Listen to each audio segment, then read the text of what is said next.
And hello everybody, welcome back to our daily Limbus Company Mirror Dungeon ID study and book reading. How are you all doing on this fine Wednesday?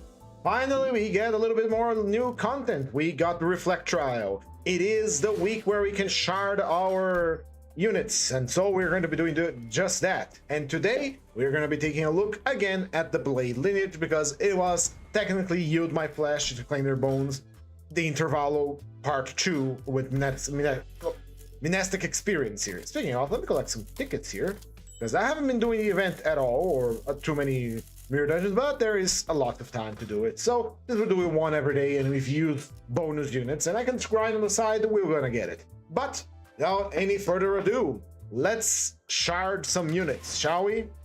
So let's head off to the dispenser event, and there it is, LCD OSIR team. Let's collect some Ishmael from my inventory. We need 400 Ishmael, so we're gonna sacrifice 150 nominal shards for Ishmael. That is, short a few hundred, 100. Short 95, 85. It's 50 boxes. Throw a few boxes in there. Come on, just throw a few boxes in there. There we go. There we go. That's a good number of boxes, I'd say. 425, I think that's enough even for the uptie as well. I'll throw in the random boxes as well. And we're gonna need 400 Merceaus as well. Can't forget about that. Let's throw 200 boxes. And select Merceau, little chain. Oh, I already had a bunch of them. Oh well, that's more tickets for me. All right, we get her. Simple as that. No need for gamble. Let's see its backstory. Why is her hair doing that? That's the question I had when I looked at it. Why is the hair doing that? Mouse outbreak of distortion shares a common. I know this part of the manual. Come on, it's gone. I can't remember. I guess her hair just does that. Oh, that's Rodion. Rodion doesn't have Blade Lineage. And where is Blade Lineage? OSIR. It's so weird to see it. I'm so used to my pack full of cards here, all of them shiny and max level. When I see a new one, I kind of get spooked, kind of get like, what the fuck is up with you? All right, let's put down that identity uptight up to 4 and see that backstory. Look. Come on, I won't forget. You can talk, don't worry. No one comes watch this for quality, you know? How long should the soup stay on the stove? Alright, I'll check it out. Put a timer. Right, let's see that uptie story, shall we? Finally get Honglu's pretty boy face out of the loading screen and we get Ishmael instead. If that's an upgrade or downgrade, I don't know. Up to you. The other team in the LCD, the Phenomena Deciphering team, gave me a set of prosthetic arms today. These Dostoyevsky arms, that's what they call them, I believe, feel just like my real arms, like I was born with them. It must cost a fortune to get me something this fine. I suppose this is one more I am in their debt, which I intend to pay them back in gratitude. They've been telling me things to make me feel better. This is the bare minimum you need to work on the on-site investigation. Or, hey, the tortures are not gonna go easy just because you're missing an arm. I know they mean well, they're just trying to make sure I don't feel like I owe them anything. But if I'm being honest, I still feel like I haven't done nearly enough to repay their kindness.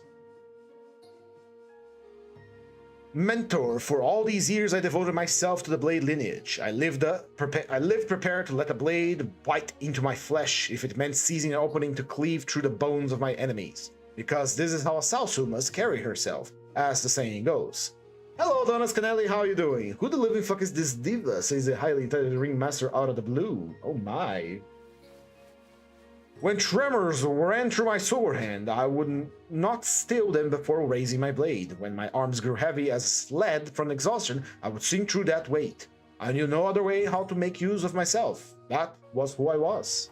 And now, somehow, that same person now spends her days drowning in paperwork. I am doing all I can to learn more about everything that happened, about that accursed artifact they call the monolith, and that wretched form you had been reduced to what they call a distortion phenomenon.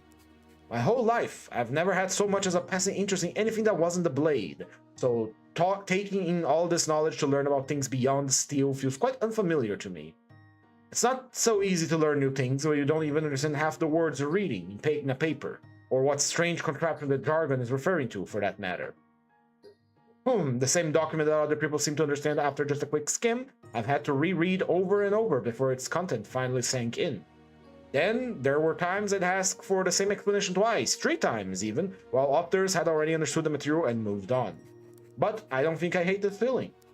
Learning something new every day, feeling my eyes slowly opening to a world I never knew, is more exciting than I thought.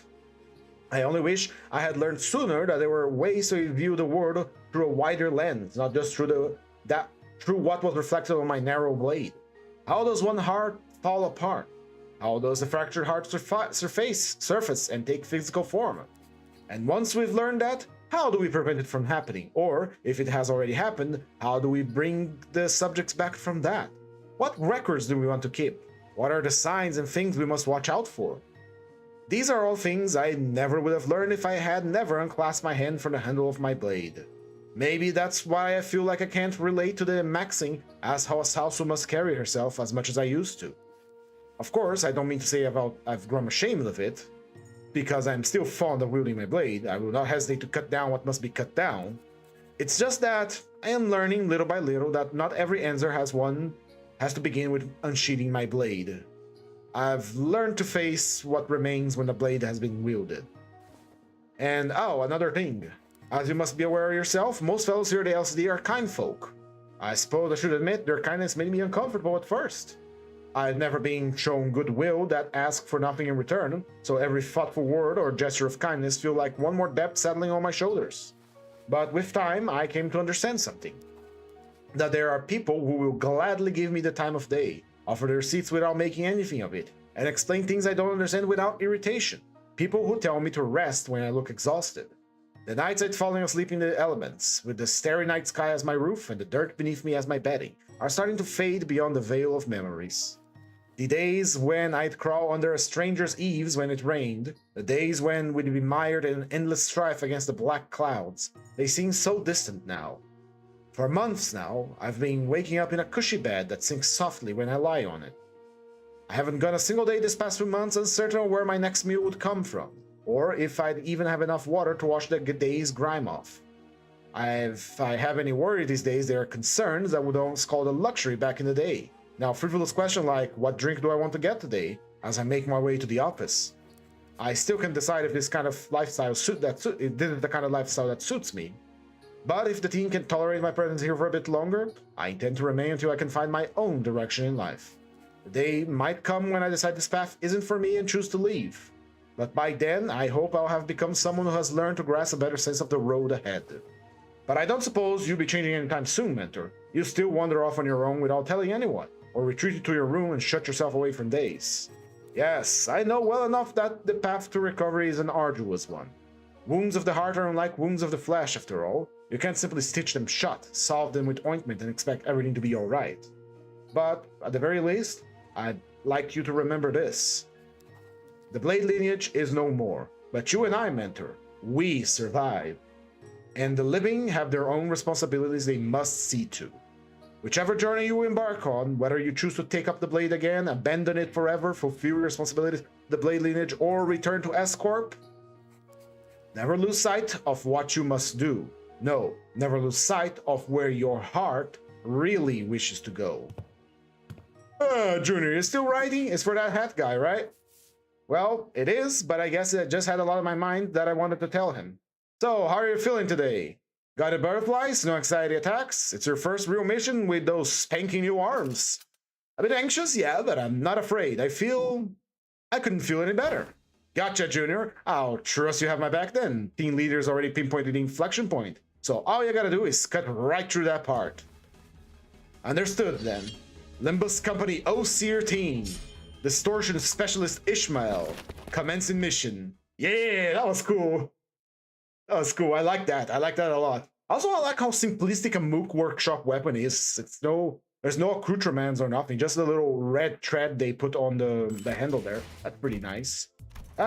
Seems that we're short a few shards for Ishmael, so let's get some more. Let's use some 24 shards, like, for Ish. Fish, uptide, fish empowered, fish at full strength, coursing with power. Well, not yet. We gotta put the blue tickets on her. And now she is at full power. There we go. Fully powered, max uptide, ready for deployment in the Blade Lineage team. But we are missing one crucial detail before we properly start. And that detail is... One second. Capote. That detail is the ego. We don't have the ego yet. Let's go get it. Event. Here we go. Shadow Vested Blade Singer. Time to see what the hubbub all about this unit is. But first, before we actually deploy, we already have the team ready, but it's Blade Lineage, there's not much to change there. We are gonna see what the new ID and the new ego can do. Because I haven't seen them, and I only check them out once I have them in my grimy little hands. Uptide 3, because that's the way we go here. That's the way we operate. And we need a lot more tread. I haven't been doing tread, honestly, so... I guess I could use some Mercil treads to power this up. Because it is one of my favorite egos. It's everything I ever wanted. So I need at least 60, 70, 80, 89 shards. Yeah, there we go. Perfect. Let's get that upgraded and deployed. There we go. This is what I like to see. I still haven't put the hours for grinding thread to get the maximum level on all egos, but we're working there. We're making our way there. Right. He just needs to keep some more egos. Hold on. Crush Bound and Regret. Right. Let's begin our ID study. I am quite excited for this ID. Let's take a look at OSIR Ishmael. All right. OSIR Ishmael, standing at 263 HP, 4 to 6 speed, 63 defense level, fatal to blunt, and resistance against slash. That 4 to 6 speed is quite good. HP is alright, 63 defense level is very good, and considering that she has 63 offense level on all her attacks too, so she is above average everywhere. Good defense level, good offense level. Let's check out her passives. Alright, Demon Fire Spine Cleaver! Jesus, that's something I expect from 40k, 140k. Demon Fire Spine Cleaver. I gotta send this to my friend, hold on. Give me but a moment here. Alright, Demon Fire Spine Cleaver. On a base attack skill end, if this unit has 15 plus Mook Workshop Ye, Type 2 Blade Draw, Trust Force Dokaebi Fire, activate Even the Balance, Lucent Rippling Flame once per turn. I am going to call this yeah. I'm not gonna read the entire thing every time. I'm just gonna call this yeah. So if you have 15 yeah, we use our special power. So I am assuming we gain yeah by using skills. That means this is a timer until we unleash our empowered skill. Got it. On a defense skill Clash Lose, if this unit has 3 plus haste, this unit cannot be staggered from taking damage until the defense skill ends, and activate to claim their bones after being hit 3 times per turn, excluding for staggers. So if you lose Clash with our Clashable Guard, we get to use claim their bones as long as we are on plus 3 haste. So yeah, I'm gonna keep notes of that. So 15 yeah equal big attack. Clash Lose with defense, with 3 plus haste, no stagger, claim their bones. Very good. Demon Fire Spine Cleaver. To where I must return. Upon entering the encounter for the first time, this unit gains Bearing of a Sausu. For every Blade Lineage identity on the field, excluding this unit, to a maximum of 3. Bearing of the Sausu gives her offense level for every stack. On attack using slash skills, she gains more poise and loses 1 stack when a ally dies. Got it. So basically using a full blade lineage team, she's going to have an additional 3 offense level, that is more clash power and more damage. Very good. If 3 or more blade lineage entities excluding this unit are defeated in this encounter, before skill use, if this unit did not have Swordplay of the Homeland, gain Swordplay of the Homeland. When this unit gains poise potency or poise count, and poise count with skill or coin effects, gain 1 additional poise potency and poise count. If 5 or more blade lineage identities are defeated, gain 2 additional poise potency and 2 additional poise count. So if our allies die, we gain critical chance and criticals faster. And we also gain Swordplay of the Homeland. Swordplay of the Homeland gives us skill 1 and 2 coin power based on the number of divided by the number of coins, and deals more damage based on the number of coins when we critically hit. When at 7 plus poise, we gain the skill tree gains more power and more power on a critical hit. So Swordplay of the Homeland gives us 3 divided by the number of coins power to our skill 1 and 2, minimum of 1. Meaning, if the skill we are using has a single coin, it gains 3 coin power. If the skill we are using has 2 coins, we are going to be gaining 1 power. So, you know, it's a nice buff. It's an extra coin power for everyone. This is what the Bubblehead King applies to every Blade Lineage unit. This is what makes him work as a team leader, because he buffed the older units so that they can keep up with the bigger numbers later into the dungeon, later into the cantos as well. Because as we have seen yesterday, the older units suffer a problem of lacking escalation. They do not possess the ability to escalate their attacks based on status ailments, either on themselves or on enemies. So they fall behind compared to the modern units. This is basically a band-aid that the mentor unit can apply on them by giving them coin power bonus based on their poise and the amount of coins the attack has. Right. Limbus Company's specialized custom prosthetic prototype, MK5 Doka Heavy Arms. 3 Pride Resonance. Combat start, she gained Doka Heavy Arms and heal Pride Resonance SP for Blade Lineage allied identities excluding this unit. Doka Heavy Arms makes her take less damage when she uses a skill. She gains haste 2 times per turn, and at combat end this effect expires and she gains 2 criticals. Hello there, Moises, how are you doing today? Combat start. If there is an allied unit with less than 50% HP on the field, excluding this unit, she gains 1 assist defense once per turn. Skill end, gain 1 for every 3 poise potency on self. This only activates when we have a Pride Resonance, but this is a Blade Lineage King, so this is going to be activating every time. She heals SP for allied Blade Lineage units, making her one of the linchpins of a Blade Lineage. The mentor applies bonus for everyone, and she heals SP, much like a middle Merso, which is very nice. Right, this is her passive. And finally, the support passive, 3 Pride Resonance, cut down what must be felled. One ally with a fast speed deals 10% damage using slash skills. If said ally has haste, deal 50% damage using slash skills instead.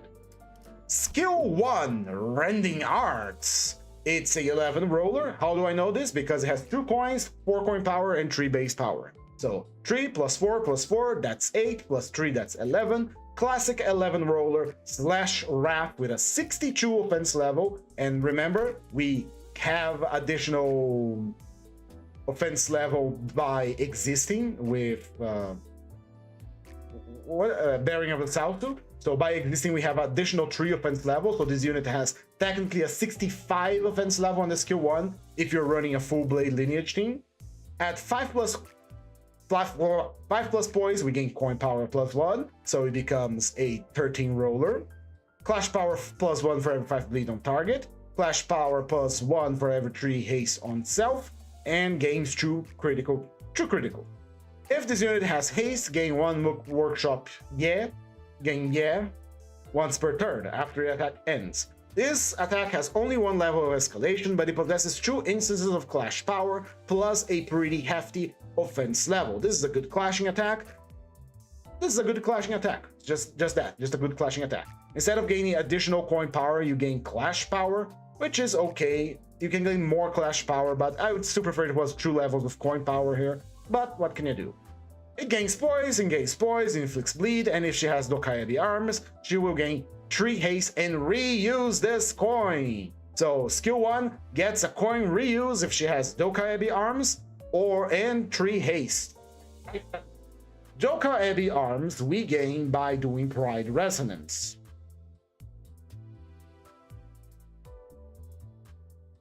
By doing Pride Resonance, we gain Dostoyevsky arms, and haste we gain just by existing.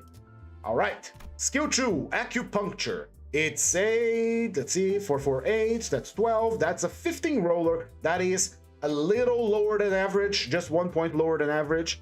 3 base power, 4 coin power, 3 coins, slash gloom, 15 roller with a 63 offense level. Considering that we are running with the Blade Lineage, we're gonna have 66 offense level here. At 5 poise, we gain coin power +1, so this becomes from a 15, it becomes an 18 power attack. It gains clash power for every bleed on target, so clash power. I'm not even going to talk about clash power. She gained 4 clash power here, which is very nice for winning clashes, but not so much for damage. She gains 3 poise, 3 criticals, because poise count is a critical hit that you can hit. Gains every haste on self, maximum of 2. If this unit has Dostoyevsky arms on the 3rd coin, that's another reuse. Holy shit, she is dealing damage. She is dealing good damage. Dostoyevsky +3 haste. In a critical, she gains haste. Now, here we have To Claim Their Bones. To Claim Their Bones is activated whenever we lose a clash while having 3 haste. And we lose a clash with a skill, defensive skill. To Claim Their Bones, 544. That is a 13 roller / pride, 63 offense level, 66 because we're Blade Lineage. The skill does not trigger defense skill, deals more damage based on our missing HP, deals more damage on a critical for every haste on self, deals more damage for every on self, deals more damage based on a critical hit. That's damage, baby. Deal more damage and deal more damage and deal more damage. That's good damage, baby. So combining all of these damage modifiers here, we have in our hands a nice 60, 70, 80% damage bonus on To Claim Their Bones. It's not super powerful, it's not going to be Kin's super powerful Claim Their Bones, but 80% extra damage. It inflicts / fragility, inflicts paralyze and bleed. Go away. Fucking bots on Twitch, man. You see, you delete one and they immediately appear again. I am this close to closing my Twitch channel, man, and just putting YouTube here. Honestly, I might just do that at some point, but it's such a hassle. I already made the overlay. I don't want to mess around, remove pieces of the overlay just because it's only bots on Twitch, and Anyway, skill 3, Lucent Rippling Flame, which is, hold on. It's not the, this is her skill tree, base skill tree. So we got in our hands a 5 base power with 4 coin power, 3 coins / pride, 64 offense level, +3 from Blade Lineage, that's 67. For 8, 12, 17 roller base. Gains more damage on crit for every poison self. Gains final power for every 2 hate on self, up to 2. So this 17 roller can become a 19 roller. Coin power +1 for every 6 poison self or bleed on target, maximum of 2. So it can become a 20, and then at 23 +2 final power, that's a 25.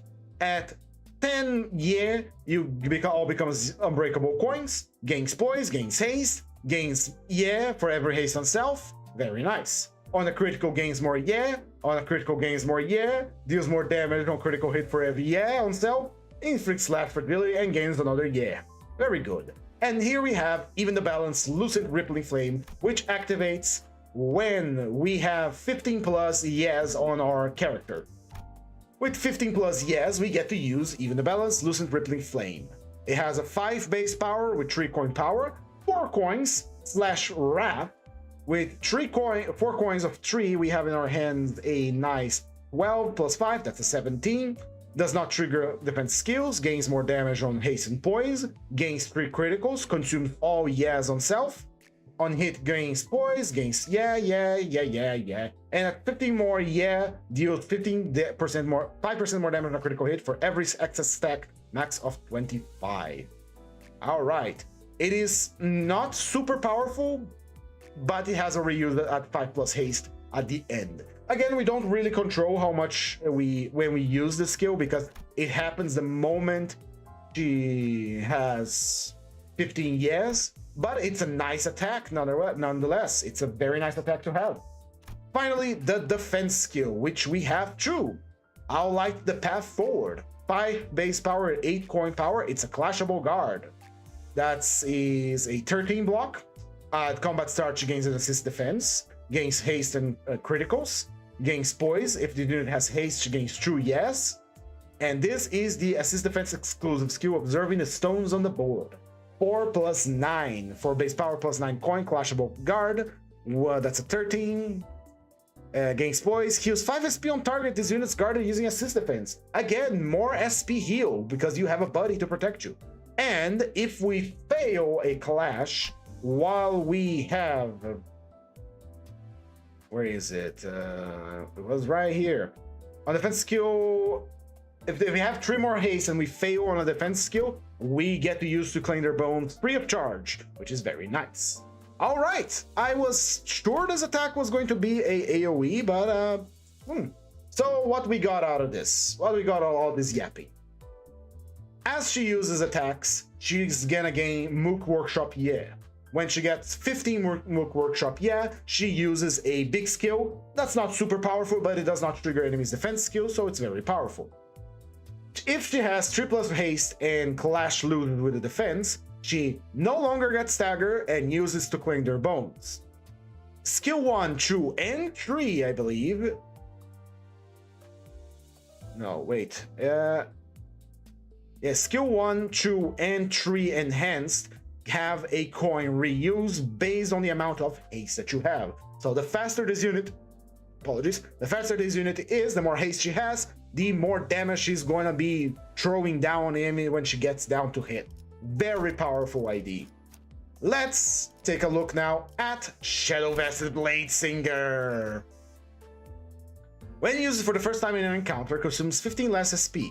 If Blade Lineage Mentor Mensor use the skill, also consumes 1 fewer Wrath Pride and Envy resources, meaning he only needs 3 Pride to use. Flash Power +1 and deals more damage for every 4 poison cells to a maximum of 8 and 30% respectively. If this unit gained Drink to the Fallen during this encounter, deals 100% extra damage against the main target. Blade Lineage Mentor Mercer deals 200% against the main target instead. What is Drink to the Fallen? It's a buff with 4 max stacks, gains 1 poise for every stack. Blade Lineage Mentor Mercer gains 2 poise for every stack instead. Base skills deals poison self times 1.5% damage on critical hits. Base skills that can gain poise and poise count gains clash power, and at turn end loses 1 stack. Still don't know how we get that. We get 4, I guess. Do we have it passive to gain more? Oh, we'll read that when we get there. Before attack, gains highest resonance divided by 2 attack weight to a maximum of 2. So we're looking for a 4 pride resonance here.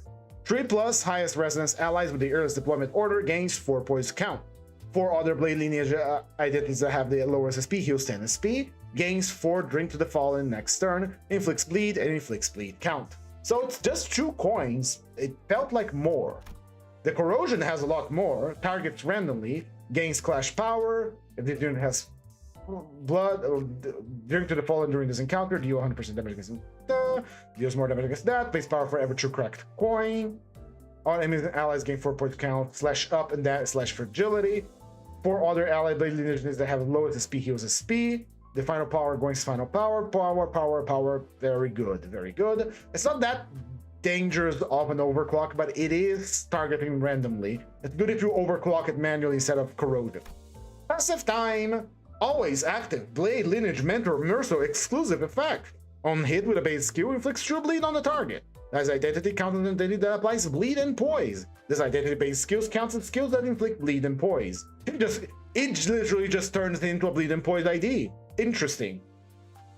Instead of giving us up type 5, they decide to give us Eagle to, you know, band-aid the ID, but, you know, it's nice, it's nice. It fits Kim, it is his Eagle, basically.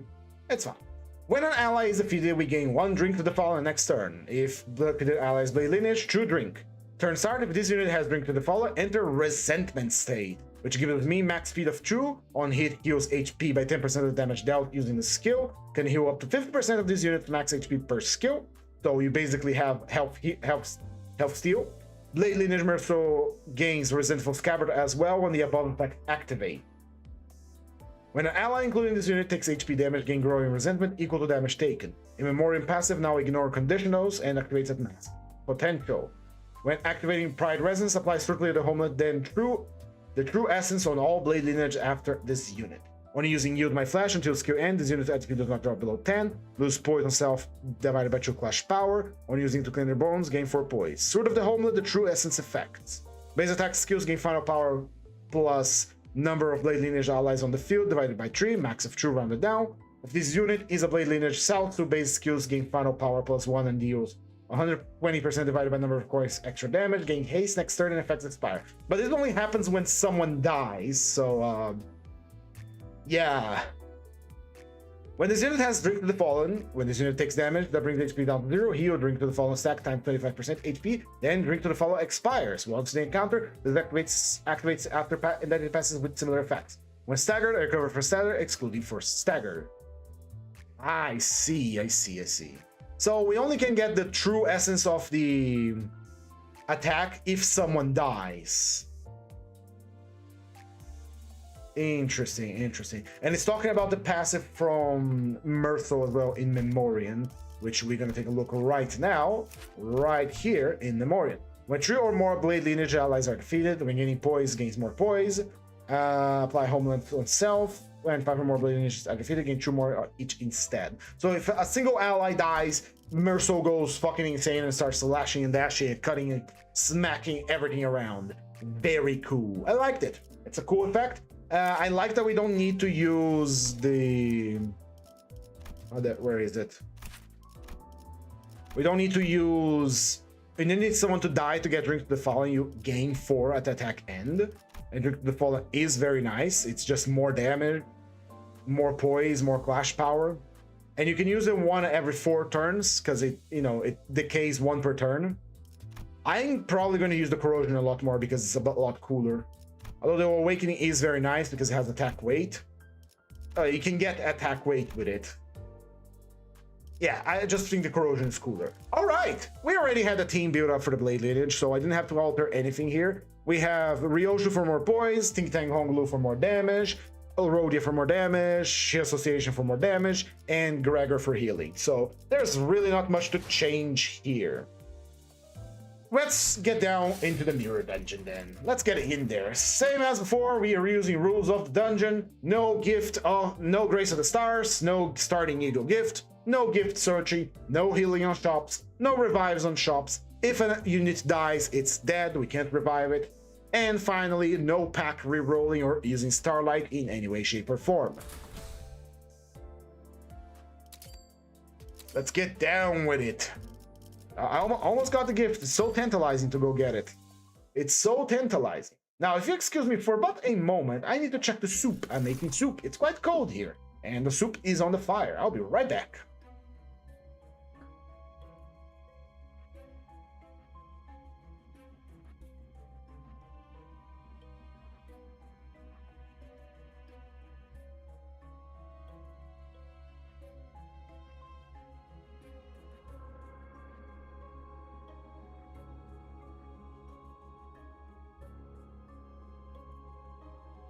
Potato.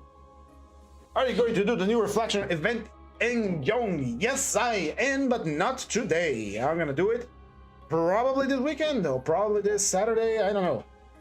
Saturday, I do have tabletop to master, so we'll probably do it this Saturday or Sunday. So keep your eyes tuned for it. Let's see what we got here.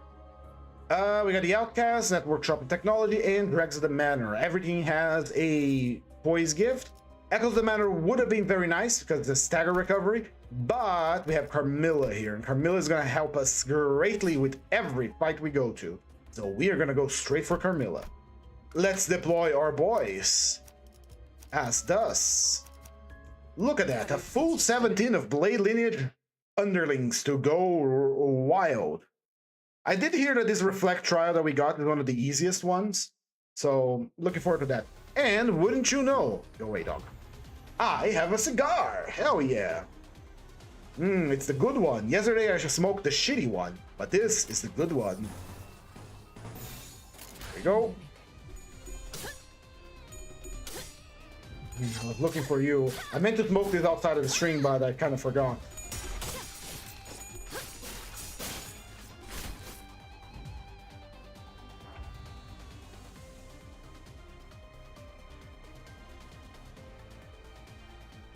Hell yeah. Alright, that pumps the blood. Since we only need 3 pride resources to activate that ego, let's activate it right away and have a show of it, shall we?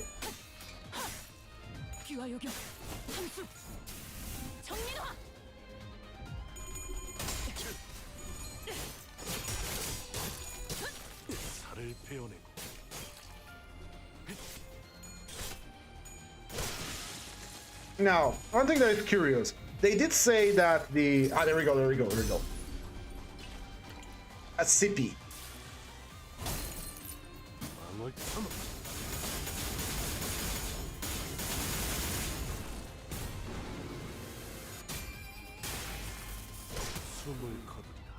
I claim the breath that remains. One thing that I found interesting, LC Limbus company is doing experiments on the store. Everyone is, because they are creatures that are literally... Wait, what the fuck? Oh no! So I misread it. I thought we have to kill someone. No, it just activates. It is just activated, and we apply the true essence of the free-to-play of the homeland now to allies. Holy shit!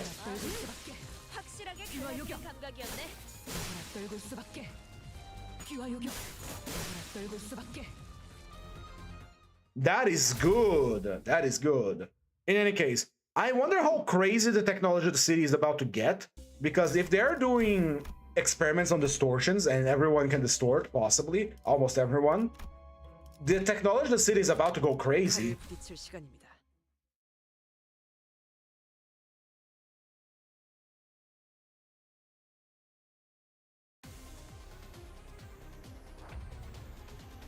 Hell yeah. Literally, it costs basically nothing to use this eagle. We're gonna use it every time. Get ready for a show. I love this eagle. I love the way it looks. I love the way he acts. It's a good eagle. I'm gonna use it every single turn. It's so cheap too. 3 pride and resources for the blade lineage is nothing, man.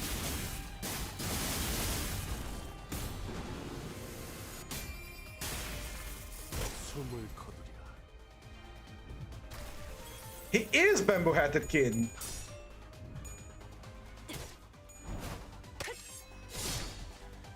Blade Lineage was I think it was the first team to receive a Band-Aid unit with leadership capabilities. And I'm gonna call it a Band-Aid unit because that's what it is. We're not buffing the old units, we're just giving a guy that buffs the old units instead of, you know, giving them a power-up. And they received another one now. There is another superpower mentor here.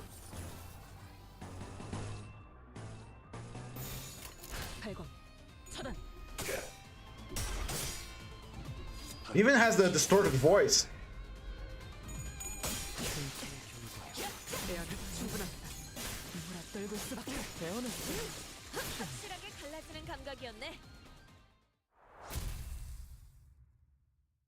Technology in the city is about to go crazy. I forgot to read the passives, the lore entries that there might be on Ishmael. I gotta read that now. Thank you.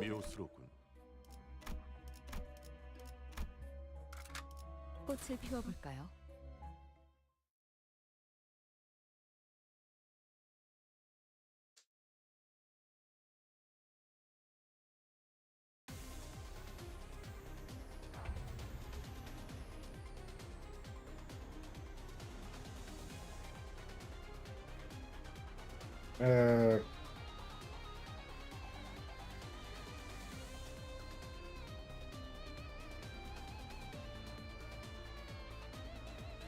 Right, we just check here Doka AB Fire. No lore here on the special skill. Yeah, no lore here. Doka Ebi arms. Wonder who Doka Ebi is. There's no little lore, no little bits of lore here. Nah, that makes me sad. That makes me very sad.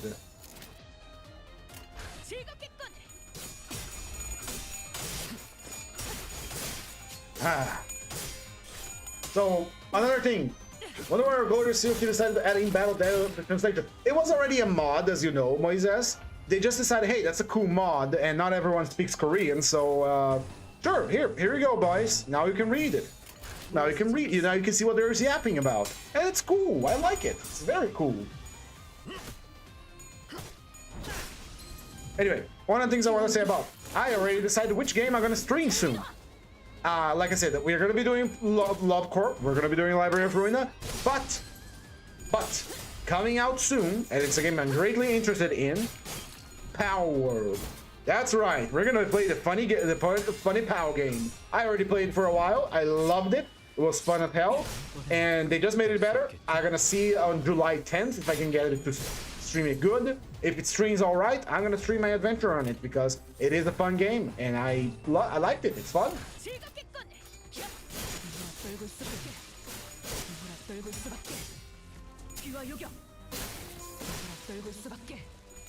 Again, full team in the mirror dungeon always feels like overkill.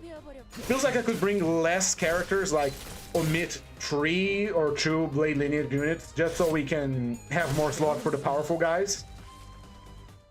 I might just do that, honestly. I might leave Dawn and Otis and Sinclair behind. Because I really don't like fielding 7 units. Bloody gadget.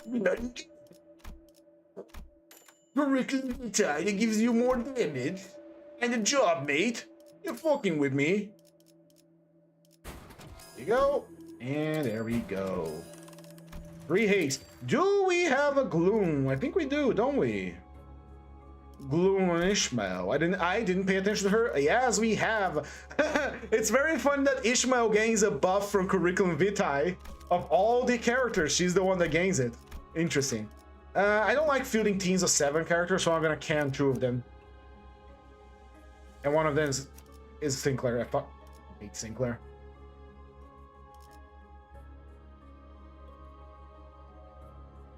Dawn is cuter. I don't care. I fucking hate Sinclair. So we are quickly walking into a poise bleed team, because right now we have 3 poise bleed units, and she gave up again. I see. Ishmael is bleed poise. He's bleed poise. She's bleed poise. He is just poised, if I recall correctly, and so is Dawn. It's very easy to make a bleed poise team now. Well, I'm sorry if you have given up on life, Ebony Apple, but we gotta do what we gotta do. I'm sorry.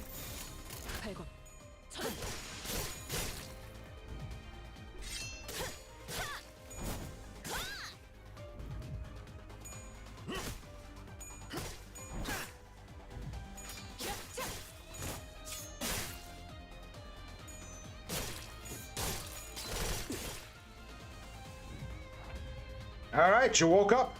She was just eepy.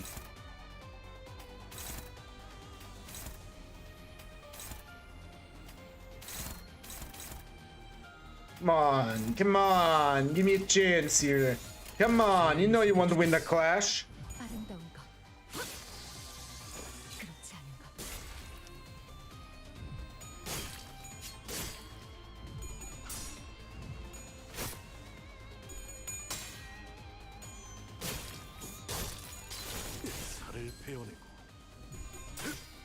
Come on! Come on! Ah. Now she's dead anyway. First floor cleared with no problem. Once again, full team just kind of dominated, and Ken is so powerful right now with that eagle. Ishmael is also incredibly powerful. Alright, we came here for Carmilla and Stone Tomb. Let's take it. Alright, Falling Flowers is the choice of the day because Kaleidoscope. Kaleidoscope is free offense level up for having a team of the same type. Ooh, give me your gift, give me your gift, give me your gift. Come on, give me your gift. Easy battle, easy gift. Give me your stuff.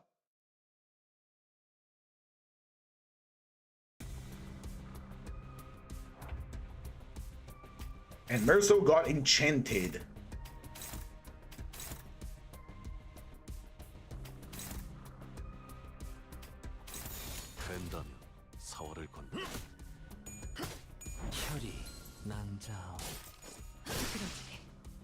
Easy peasy.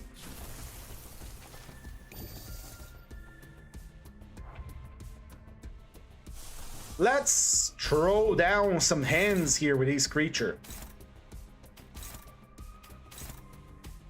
Hit it with the Pride Blast. It is Pride Month. That means it's time to hit things with swords.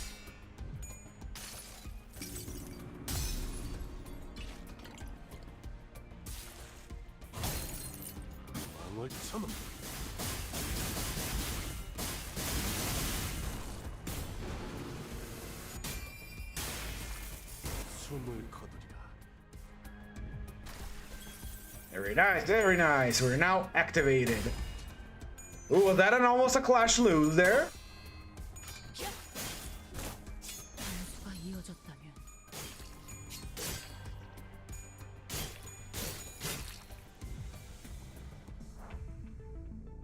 Alright, time to die. You don't even get another turn to try and use your flesh to claim their bones and all that. I feel like I should do just Ishmael and Kin, honestly.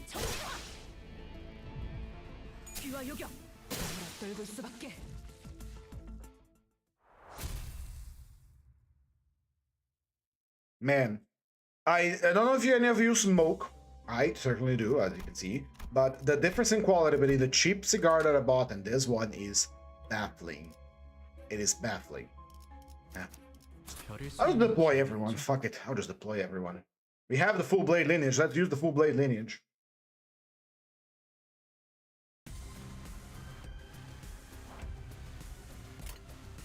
Lots of enemies. Let's use this corroded for once.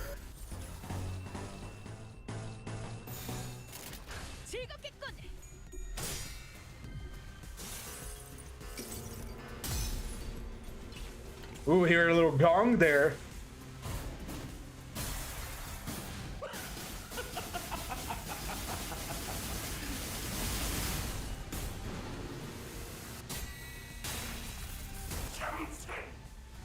Very nice. It's better when you're paralyzed, which we aren't.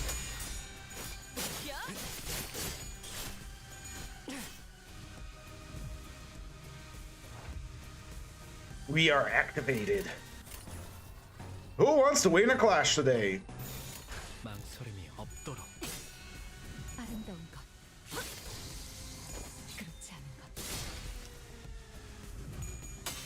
Ah.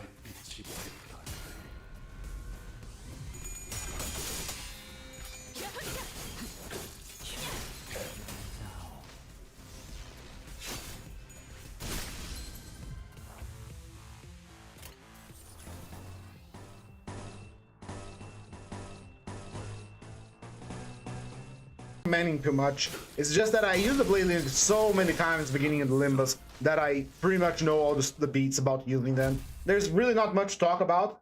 Poise is, I like Poise thematically, I like critical hits, but Poise is a little boring to watch because Poise is very automatic. You have critical chance. That's crazy. And even the gimmick for Ishmael isn't that too cool to watch because one is on a timer, the one is just have haste and you reuse your stuff. It's very nice, I suppose, but still kind of, you know, not that cool thing that you will laugh. Wow, I did such a good play there. I did such a cool play. I used the gimmick on my character to take a hopeless clash and turn it into a beatable clash or etc. No, you just have criticals, and Ishmael has coin reuses. She does have, you know, assist defense if you're running with just Kin and her, but as it stands, we are using a full blade lineage team, so we don't even get to use these defenses.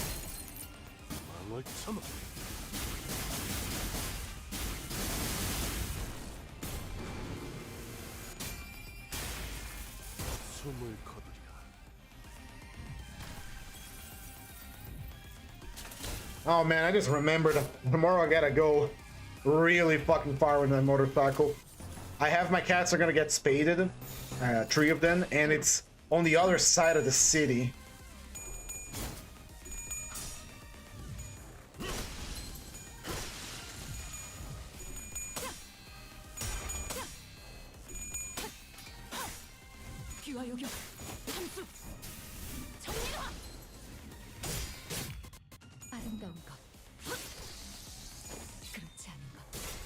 It's a rippling flame.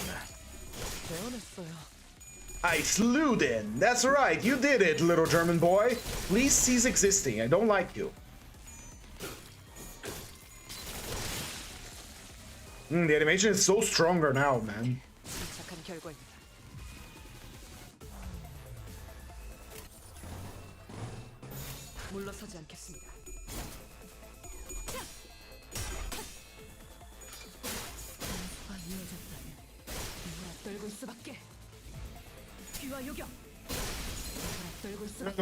To choose when to use it, really. So there's not much talk. It's certainly a powerful gimmick. Any coin reuse means extra damage on your hits, but it's just so automatic that there's nothing you can input or say or do that is going to change things.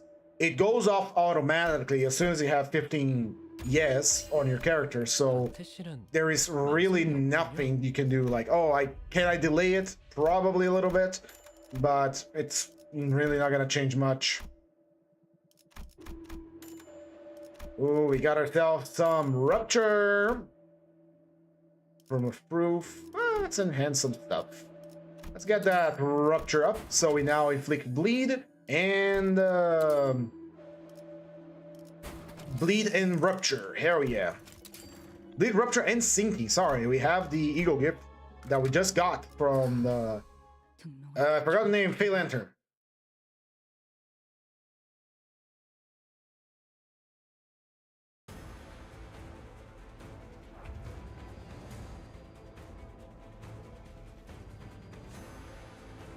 There we go. 7. I have 7. It's an even match. I like that. I like that a lot.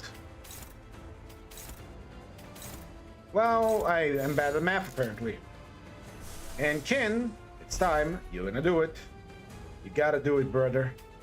Get activated.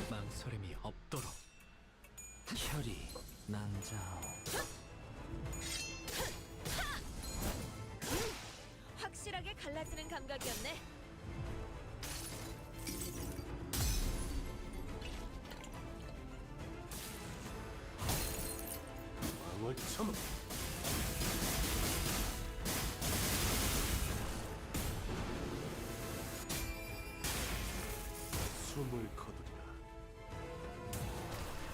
Activating Mentor.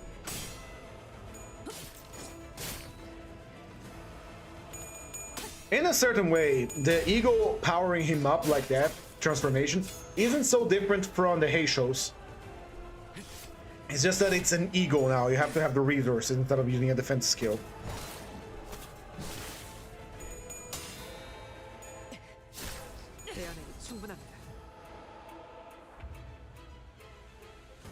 Are you feeling like winning a clash today, Fox? Do tell. That's what we want to see. A clash win from the Fox. And an envy resonance from our team. Ooh, we get to see to claim their bones. The big one. Here he comes. Hell yeah.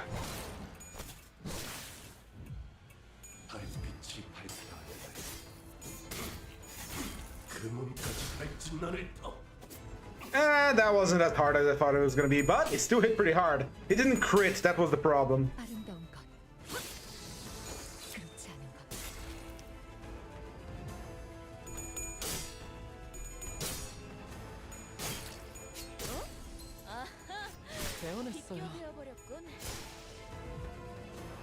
Slew them. And we're gonna slay them again. Hit the win rate button. There is nothing else to do here but to hit that win rate button. There is enemy low health. No flashes here. Just hit him.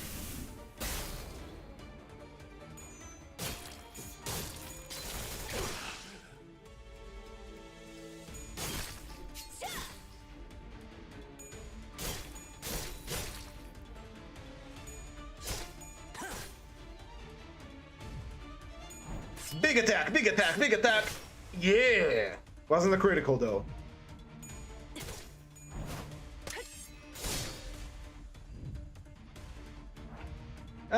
Damage. It's too slow to us to do anything. We're gonna win the clashes anyway, so rocket.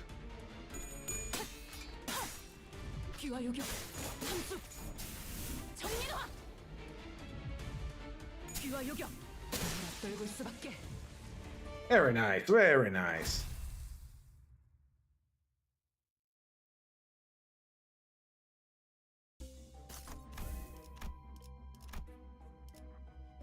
And we came here to get Kaleidoscope, and we got ourselves a little pendant of nostalgia to further empower our team, which is very nice. We could go for Rising Power Supply to get UPS System, that is damage up, or we could go Angel's Cut, which is garbage. Angel's Cut is actual garbage. Let's go for Rising Power Supply. With a full team, we're not having any trouble fighting enemies, so let's see. Both pay the same. Let's go for this Lash Pride Lash Pride Wrap one. That lets us, you know, do more damage.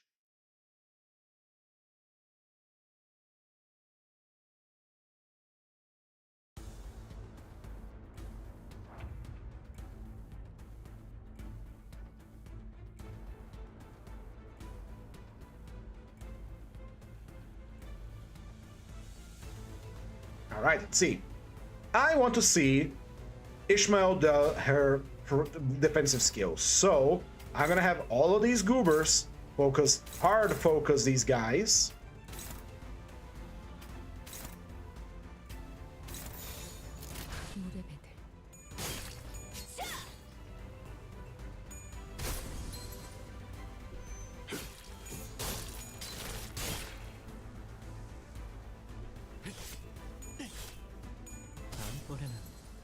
All right, Ishmael, did we kill it? No, it's a little fat ass. All right, protect. I have been watching the stones on the board. All right, that's cool. That's cool. I really like the detail that her, what's it called? Okay, my brain's not working too good. Her arm is really cool because not only has the thrusters are covered with armor plating, and when she does the defense skill, they open like flaps to form a shield. That is some cool stuff, like right there. That is cool shit. That is cool beans.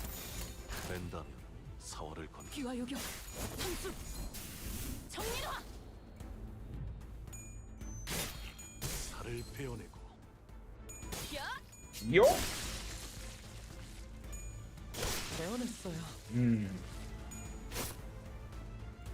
I played Limbus for so long that I'm pretty sure if I play this game muted, I can still hear the sound effects. Anyone willing to win a clash today? No? Okay. You kill that one for me. Slice and dice. Banging and banging. Here we go.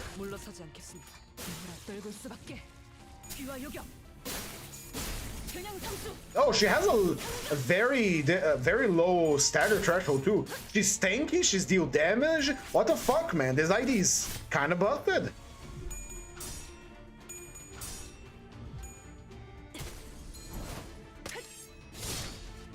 Cut. Cut. And kill.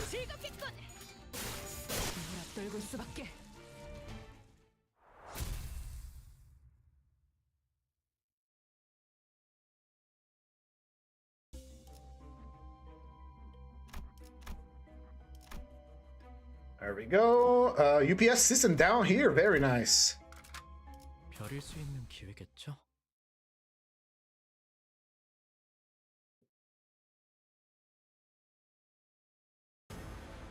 It's T Corp. Hi, T Corp.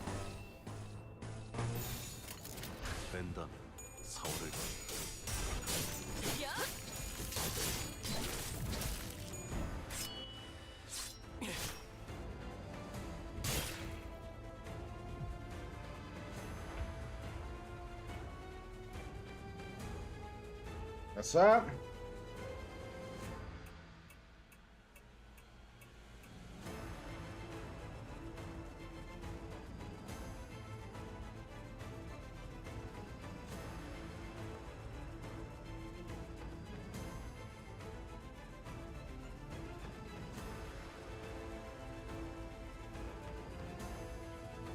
go. Here we go. Let's I gotta try to send my messages here.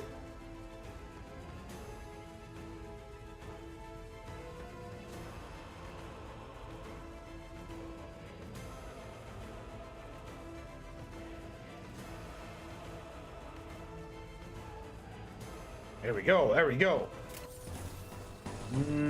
As long as we get that triple purple, that triple pride, we're good. You can dodge. You have a dodge, you use a dodge. You have a counter, you use a counter. No problem. There we go. 아름다운 것. 그렇지 않은 것.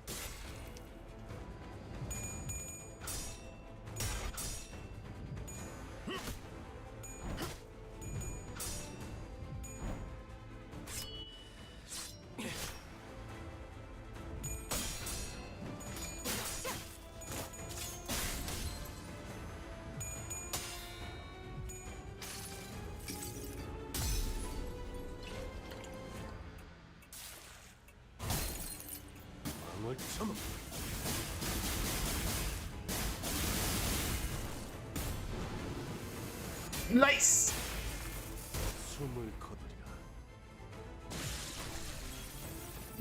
I like that. On the more ID study side of things, there's also not much to talk about him and there. Oh, we got two. Everyone in the Blade Lineage is very automatic. There's no gimmicks at all because poison is very automatic. So sorry if today ID studying wasn't very in depth. There is not, again, with a full team, we don't have to be tactical about most things. We just have to, you know, send everyone out. And look at this shit. She has so many attacks going out. Yes, siphon my time. Come on. Here he comes.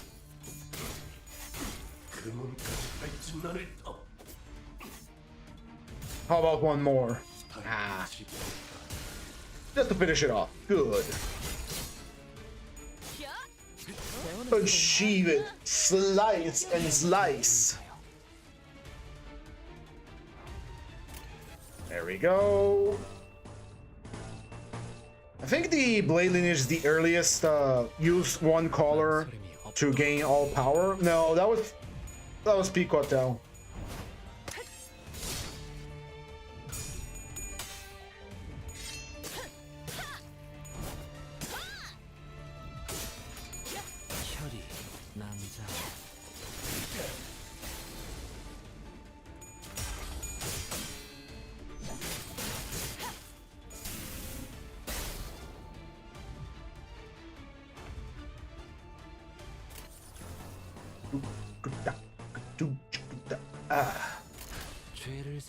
Don't have much to talk about today. It's still no news. I tried to do the video today, but today was a weird day.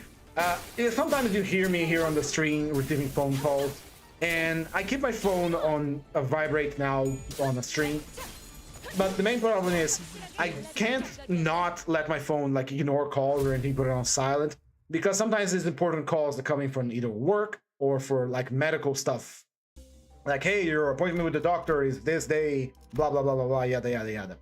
And, but the problem is with that is that I get a lot of spam calls. I pay for the privilege for my own phone company to send me ads through phones, and I hate it. And I'm gonna form a formal complaint at some point. Not today, but still at some point. Because it is so annoying. Today after I was done with my class, I said, hey, I'm pretty tired, I'm gonna take a nap.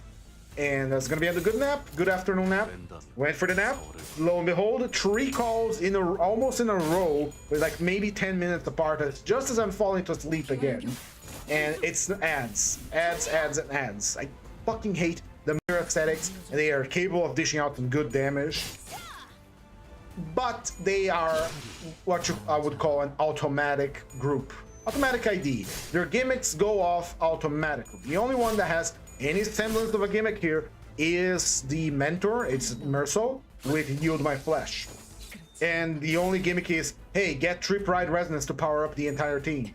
The rest of them, they just gain poise and they just gain damage. So there is really nothing to talk about here at all. Like, we're just watching them swing swords.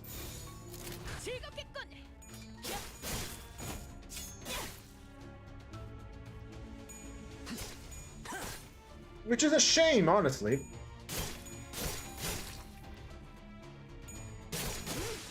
확실하게 갈라지는 감각이었네.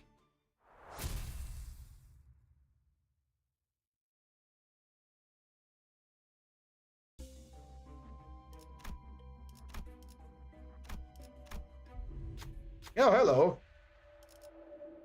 You know what? Here, go there, my dude. Go there, my dude. Give me your zip lighter. Your Zippo lighter. Thank you. Goodbye. Bye bye. There you go. Wasn't so hard.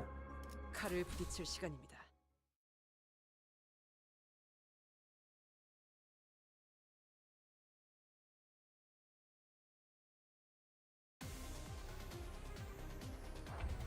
Here we go. Here we go. Here we go. And here we go. It's floor 3, and it still is ES ball because this thing is very powerful. Especially now with the eagle.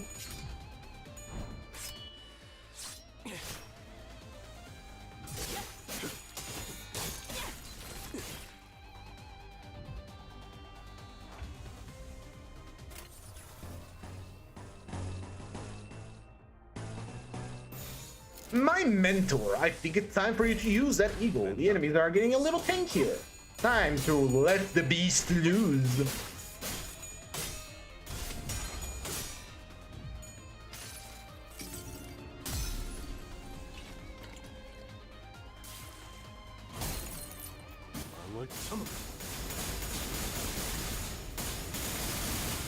Lightning and dancing.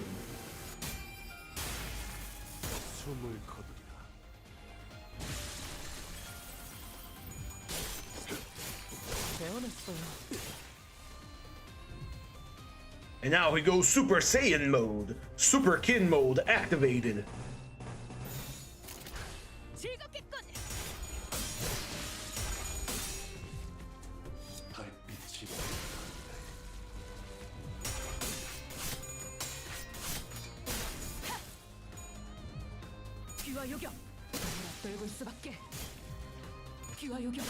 I kind of want to play Merso, Fun Merso. I can't wait. I guess I am a little hyped for Valentina to come out so I can use her together with Merso.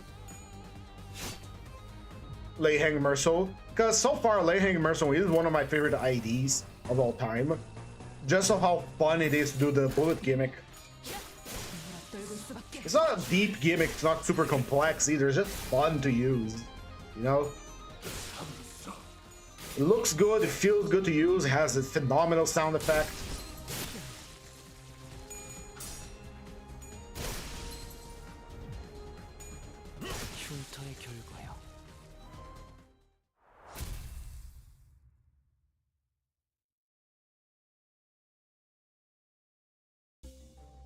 There we go, floor 3 shop. Let's see what we got. We got Rusted Muzzle, hell yeah. We got Phlebotomy Pack, fuck yeah. Give me a refresh, bartender. We got Voodoo Doll. We got the Carmilla Voodoo Doll combo, which I adore. We replace one skill and we enhance Carmilla. Low money, tough choices here. We're gonna go for the UPS system maxed out together with the wrist gauntlets. We are going to sell Mirror Tactile Anesthesia because we're not a tremor team, and Pinpoint Logic Circuit because we are not a burn team. Tomorrow's Fortune is useless. Earth Truth Nair is also useless because we're not a thinking team. We're gonna power up that gauntlet to its maximum potency. So same for Glue Curriculum Vitae. We're gonna get, is Carmilla maxed out? Carmilla is not maxed out. We get Carmilla to the max tier of power so that when we enter a unfocused encounter, the enemies are pretty much dead or staggered. And then we proceed. I love the Carmilla Voodoo Doll combo because not only makes unfocused encounters really fucking easy, it also makes it doubly easy when the enemy is below 50% HP. And on the Mirror Dungeon Extreme, that's true, less power the enemy has once the fight progressed long enough. Which is, again, very, very nice.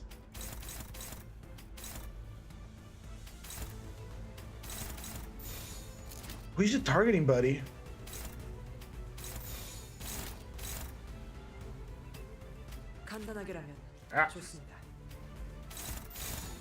Oh, you're both going there. All right, Ishmael, do your thing.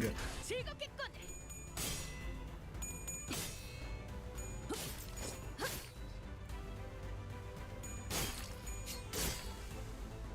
미리 형세를 살피고 있었죠.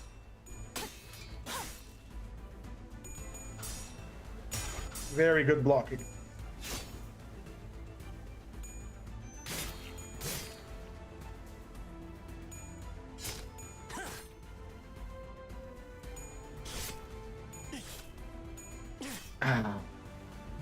Uptie 5 really needs to give, like, they're releasing the uptie for Eagles, uptie 5, slowly. I like that, it's very good. And they change a bit of the animation, they give a little touch up. I can't wait for units to get uptie 5. And I wonder if, I think they're gonna do it the same way, where they release like, these units are getting uptie 5 now, wait for the next one. And I hope they give like an animation touch up for those units.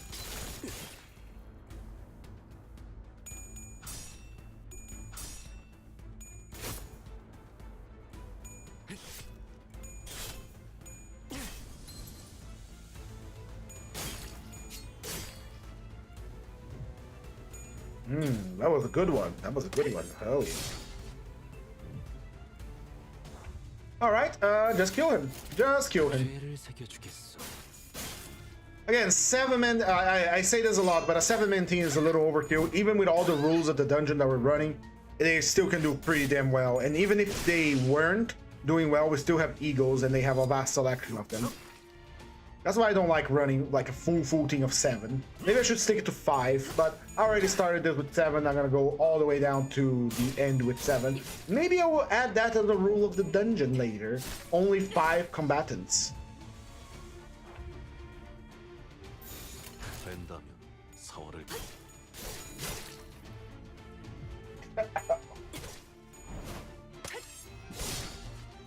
Ah! I'm still learning. I know how to blow smoke through my nose, but I don't use it a lot, so I'm not used to it. I still, you know, it still stings a little bit.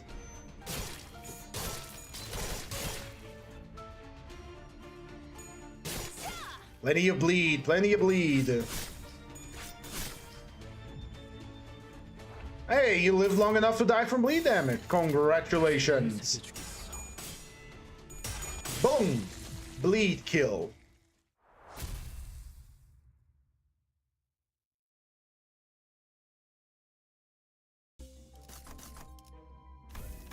Give me random gifts. Give me random gifts. Let's see. You got EPS systems. A good thing we got it on the floor, so we don't have to get this base power. Sun Shower is excellent because it's going to give us everyone true skill power when we use the Kim attack. And let's go for HP instead of offense level. Special catalog is kind of ass, so... Come on now. Come on now. This dungeon was already easy enough, and you just give me faith like that? You're just gonna give me a tier 4 gift just like that? No cost? No plus coin power? Nothing? Alright. Alright. Alright, I'll take it. I'll take it. I'll cry about it, but I'll take it. We could get special contract ends. Phantom Pain, what the fuck, man? Alright, truly blessed run. We could have gotten the 4-leaf clover from that fight. I'm not fighting you again. Fuck off. But you do give me more money. Let's go here. This one gives more money in general. 2 fights, a little longer, but more money.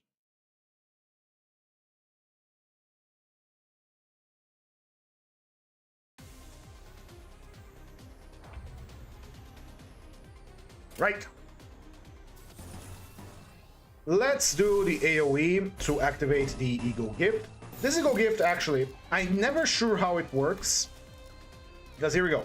When activating this Sloth Absolute Resonance, or using a skill with 2+ attack weight, all allies gain 2 skill power at combat start. That means we're going to be rolling with a +2 on everything once we attack with this attack. Let's take a look.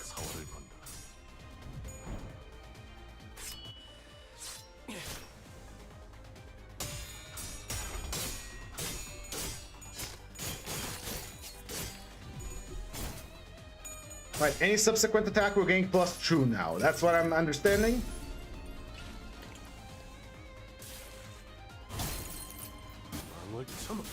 Hell yeah. I love that attack, man.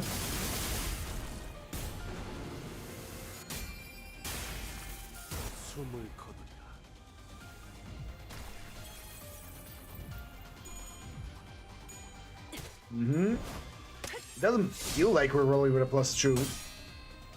I mean, the Titan Dive just kind of rolls like ass, so I'll choose to believe that it works.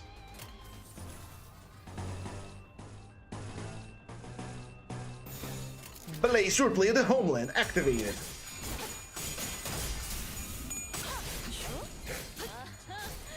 비껴 베어버렸군.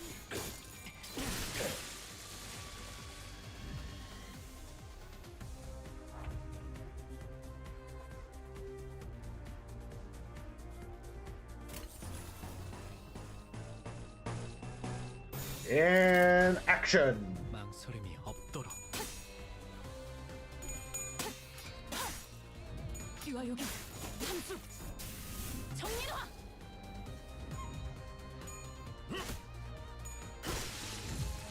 아름다운 것,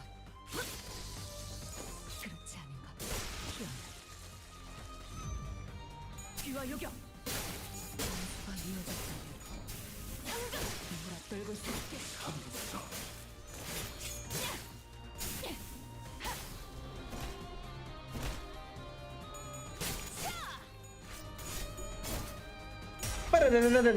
The old music is still so good, man.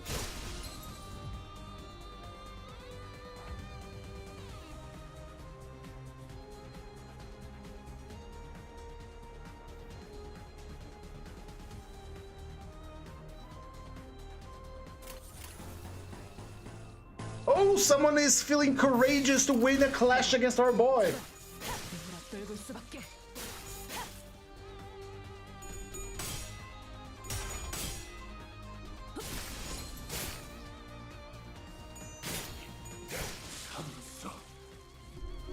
Beheaded. Oh, you won a clash, little boy. You won a clash, Bugman. Here's your reward for reading a clash. Complete and utter annihilation. Also, I love how Kim's sword gets larger when he's in ego mode. 꽃을 피워볼까요?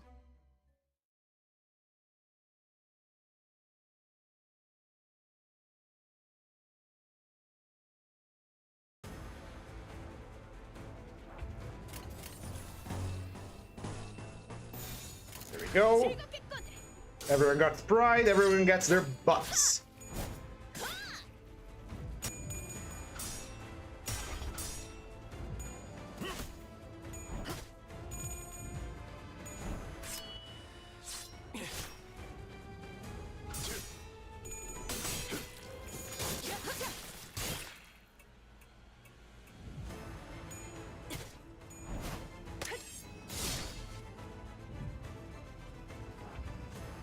Here we go. Someone wants to win a clash today? No? Okay.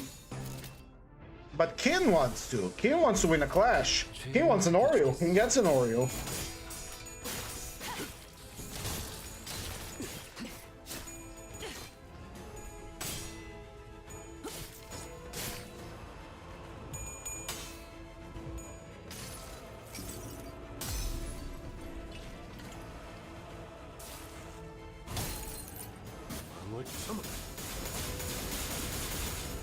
Nice.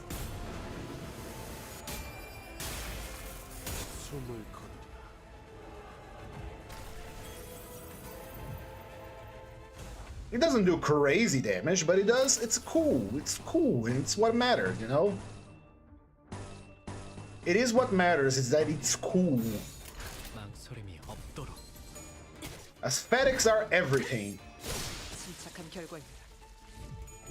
흉한 결과요. 누구라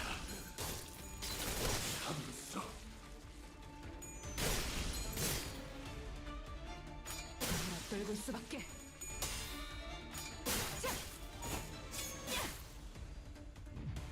귀와 요격. 그냥 누구라 떨고 수밖에.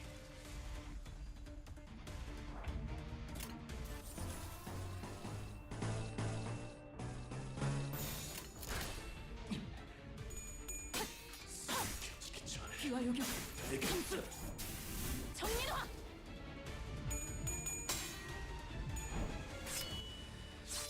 Nice with 152 against an enemy that are resistant to slash. That's pretty good. 침착한 결과입니다. Oh boy, that's a clash lose for Kin. You know what happens now? Ah, full paralysis though. Still dealt a lot of damage.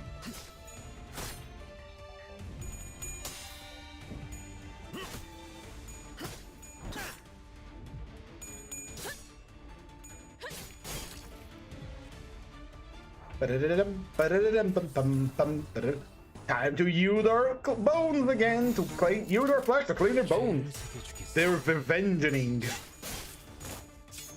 가 이어진다면 누구나 떨굴 수밖에.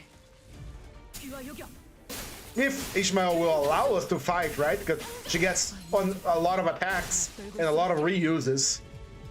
피와 요격 함수 One thing that is cool about though is that a unit with lots of attacks and assist defenses like her can let you field less units without being at a complete disadvantage. Because if you're just her and Kin, that's 2 attack slots, and if she uses a defense slot, which is clashable, which is very nice, she gets to protect. It basically is a team with 3 slots at the beginning of the fight, you know.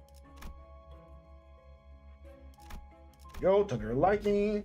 It's this asshole. Shake your hand or shake your hands. Give me your fucking gift, you annoying little shit. Why do you always consume 20 SP when you do that? I hate you. You were so annoying. Hey, it's our buddy. Tremor gift. Tremor Eagle gift? What tremor gift do you give? I honestly have no interlocking gears, maybe? Just give me the gift. Just give me the bolt. I'm gonna turn it into scrap later.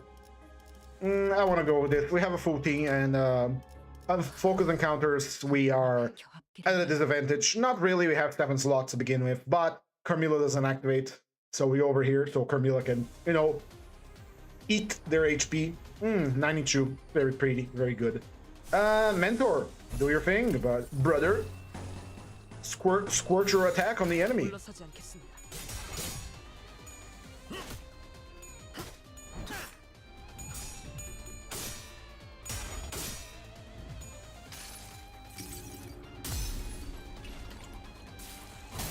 Drinks faster. 숨을 거두랴.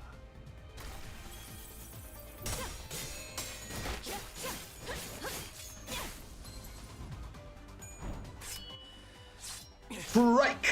Not powerful, but yeah, whatever. Mentor is powered up.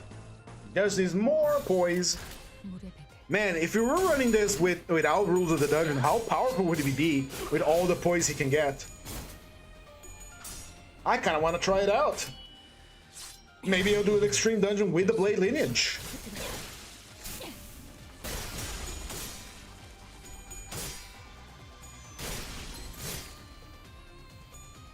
침착한 결과입니다.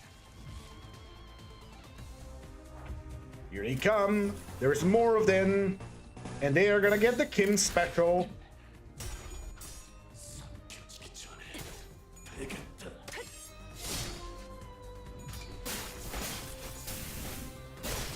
Kim special!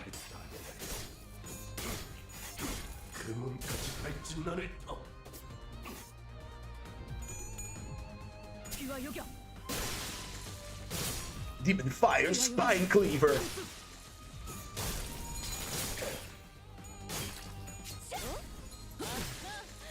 비껴 베어버렸군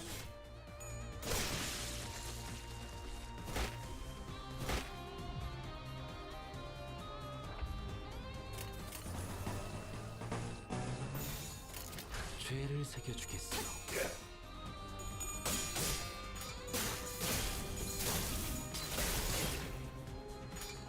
떨굴 수밖에. Very nice.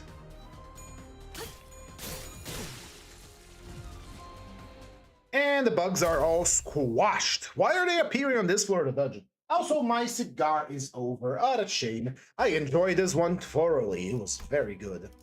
Don't smoke, kids. Smoking is bad, but I do quite enjoy it. That's good. Good for me. Let's get some more pride. Where is Ishmael? I forgot she exists here. I can barely see her. Go. And Dawn doesn't get any more. Faust transforms her yellow into blue. Old window for that defense level down on a critical hit. And there goes our money. Unfortunate, but good. Let's fuse 4 points. Let's see if we can get the tier 4. We got the materials to make the charred gift, and we are not a charred team. What the fuck, man? There we go. We got clear water, calm water. Clear water, calm mirror. Not clear water, calm water. Throw these in there too. Get me a poise gift. There we go. Endorphin kit is also very good for us. Let's get that. Let's get that going. I wanted a rock for the power up, but we can do that too.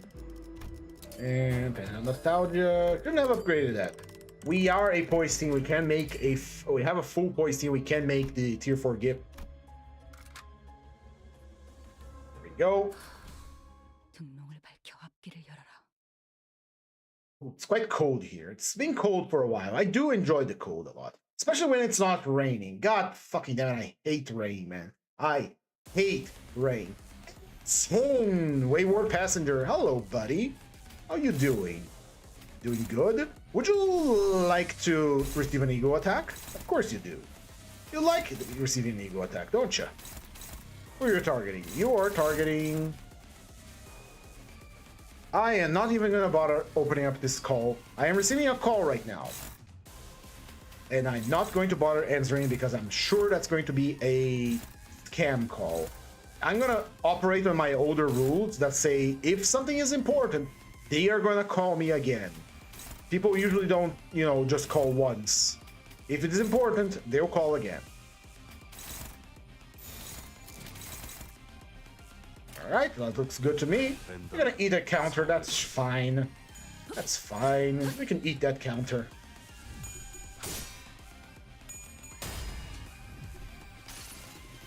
And since you have multiple body parts, this attack is gonna hit you multiple times, which is nice.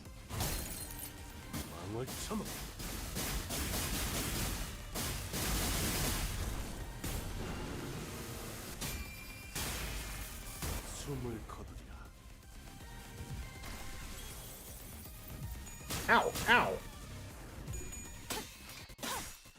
귀와 요격 함수 정리노화.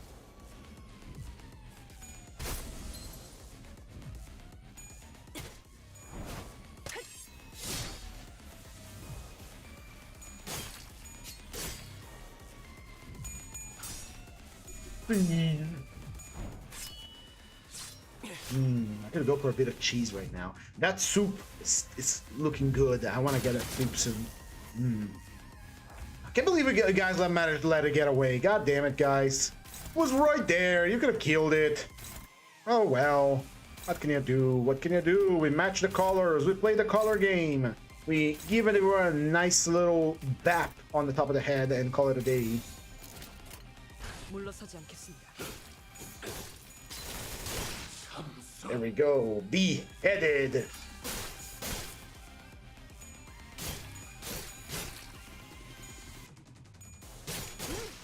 확실하게 갈라지는 감각이었네.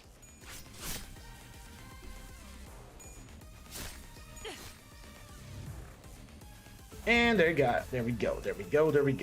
Let's not waste our Fyodor flesh here. Let's just target this guy and turn him inside out. Let's take some blue for the next fight. There we go. It's dead. It has been slain. Here we go. Would you like to win a clash, young man? You look like someone that wants to win a clash. Step right up, and win a clash against Bamboo-Hatted Kin. Come on, show us what you're capable of. A great reward awaits you if you can win this clash. Congratulations, that was an excellent attack. Here's your reward, my young man.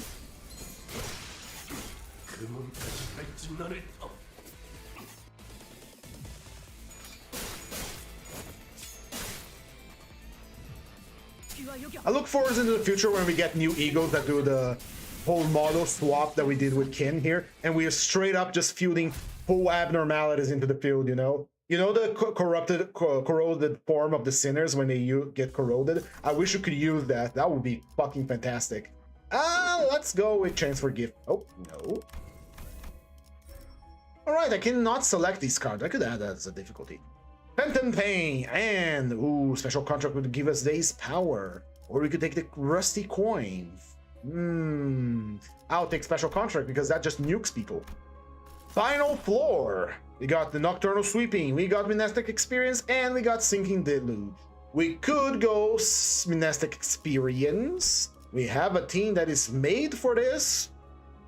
Or we could go Nocturnal Sweeping.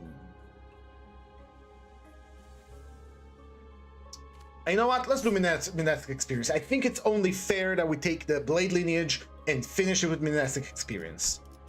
Let's get a gift. Money! That would have been very useful 4 floors ago, but I'll take it. That's fuel for the furnace. Fuel for the Eagle Furnace. There we go. We got into a fight and we killed him. Blade Lineage versus Blade Lineage. And soon it will be book reading time. Book reading time. I'm so excited because Crime and Punishment is such a very good and excellent book. I love it.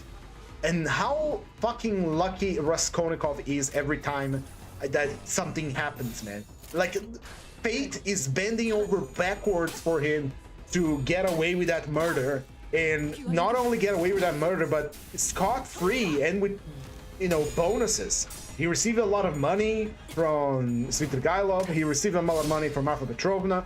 He got rid of the guy that was going to marry his sister. Razumikin was going to set him up with a publishing company, and he would be good. And there was no, like, literally no proof that he did it. And when someone came in to say, hey, you were the murderer, the guy was just, you know, not actually doing anything. He was just guessing. And so Porphyry didn't have any. Hello there, no upscore. That's a new name here on the channel. Welcome to the stream. And yes, did you like the profile picture with the face? It is very accurate. How are you doing on this fine Thursday? Thursday? Yeah, today's Thursday.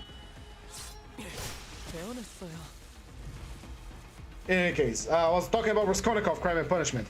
Fate, the world is bending over backwards for that guy to get away with murder, and I don't know if he's gonna do the right thing. We're gonna find out. I remember that he does something good, but we're gonna see. Joker Ebi Flasher. So many free attacks from her.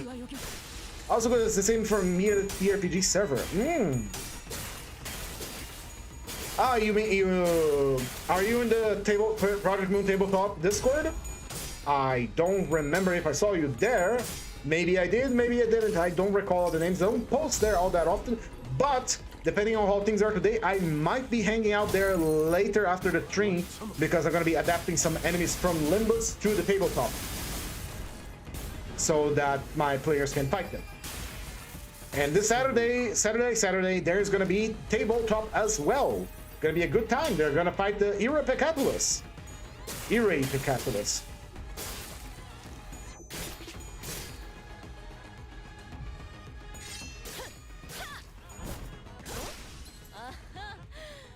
Decisive dive.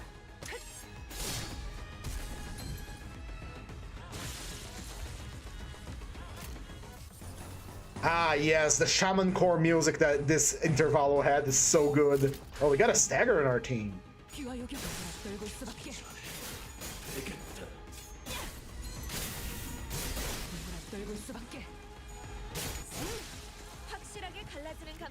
Sensation. Yeah, the one with the Zigong PFP.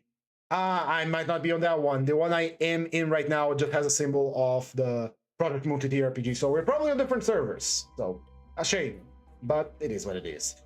This is the focus encounter. This is the focus encounter. We can go for the focus encounter. I think it's going to be the Chunokas than this focus encounter, and then we have an event.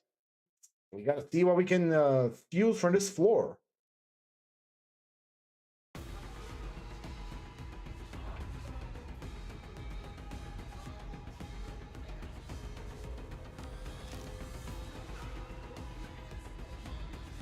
love this song, man.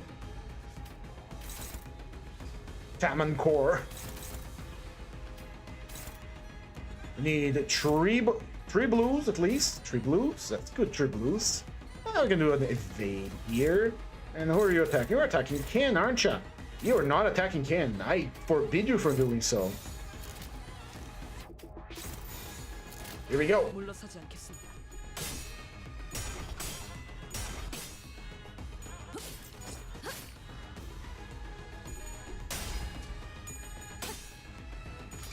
Such a good song. The rumors you in the server with Samson and Ofi, if you know him. Yes, I am in that server. Oh, yeah, then I thought you said you were in the server that had a picture of Happy Zingzong, or whatever her name is. No, I am in the PMPRPG server. I see you right there, right now in the GM corner, where Punishing Bird is talking about making color rouge and color blue.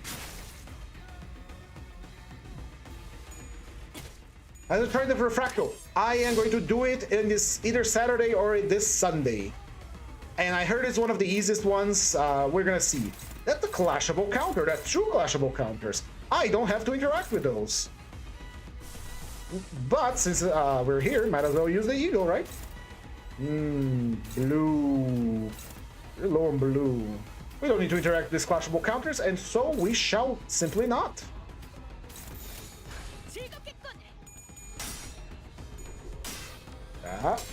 There we go. Good Ishmael. Good Ishmael. Slice!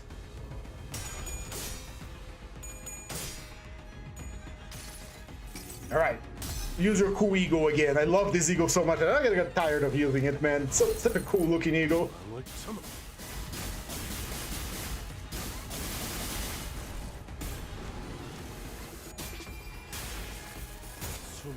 Very nice. Damage is a little underwhelming though, but it's cool regardless.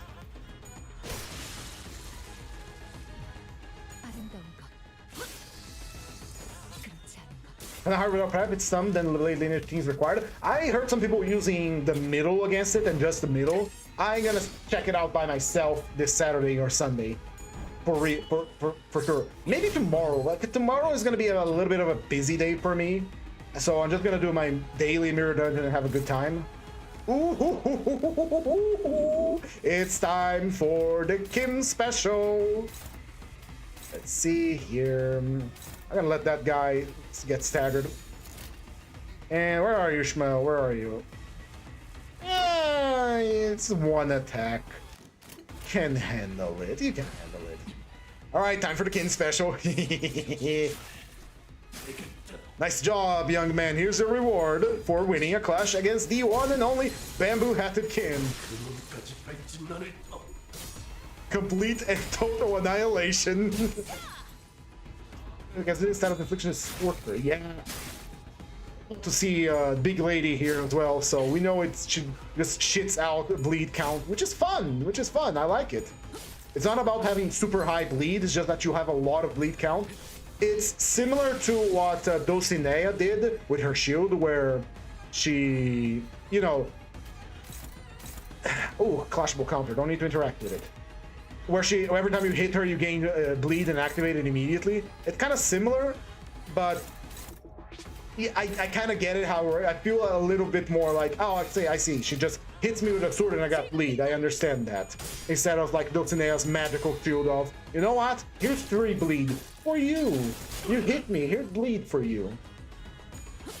Also, I can't wait, I haven't built, in the tabletop, I made the kit bash for my character, appearance. I love him, I love that character, but it's about time I buy a new outfit for him.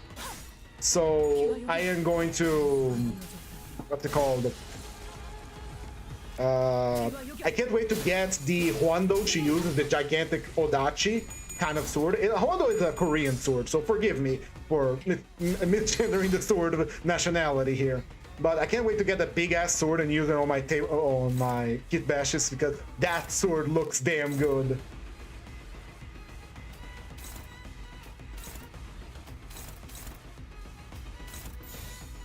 Also, one thing that came to mind just now, we didn't get any voice acting this intervallo, That means we're gonna get a Bokgak for this in the future. What the fuck are we gonna get for the Bokgak? Are we gonna get one of the goons for N-Corp, or I don't know, another Blade Lineage ID? That's such a cool fucking arm, man. Alright, let's go through the path of least resistance here. Hey, it's this one! Sorry, I've never been here before. Nothing happened. I thought this was the one there you could, you know...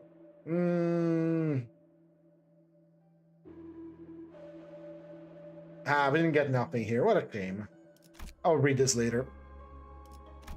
Young ID. Kind of odd gonna get a... Ooh. Cigarette holder for the pointing. I like it. Over the wet zone. And another refresh. Give me a refresh 4 poise. What do we get? Crushed memory.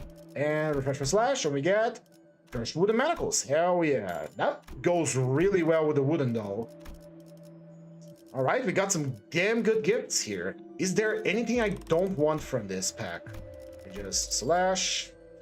We have Midwinter, and we kind of used all of these. This can be sacrificed, I guess. Yeah, no, we use all these gifts. All these gifts are good, so we're gonna keep them. Is there anything I want to enhance with this little money I have? Let's do the damage up. There we go. Damage up is always nice. Let's fight the big lady again. I like her fight. It's a cool gimmick. Fight. And now we have Ishmael, so we don't get completely screwed when it's time to clash against the attack. Oh yeah, we're gonna get the Bokgak for spring cultivation. That's right.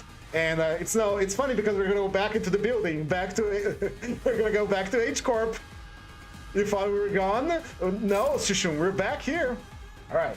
So first stage is about having high swordplay. That's right. So we go for low to lower it first.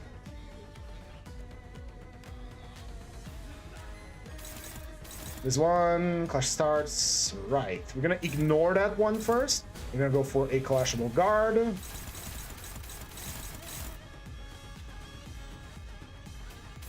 Hopeless, but we're gonna get our buff, so it's not gonna be that hopeless for too long.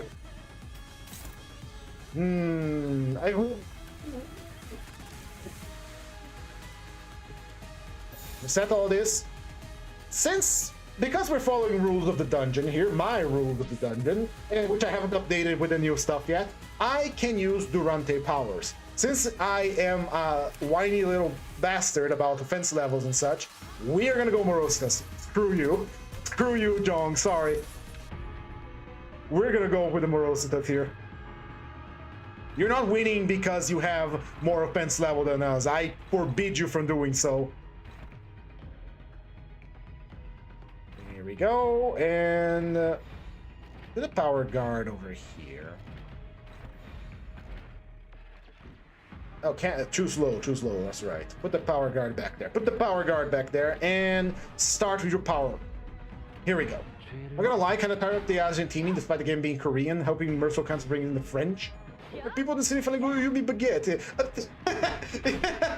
Everybody says, you say that, but we already got literally on the first moment that we stepped our foot into N-Corp, one of the first things we did was encounter a baker.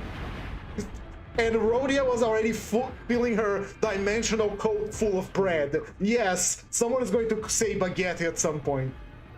Yes, no, we do have game rules here because, to be honest, I've been doing this daily mirror dungeons for like 85 days now, 86.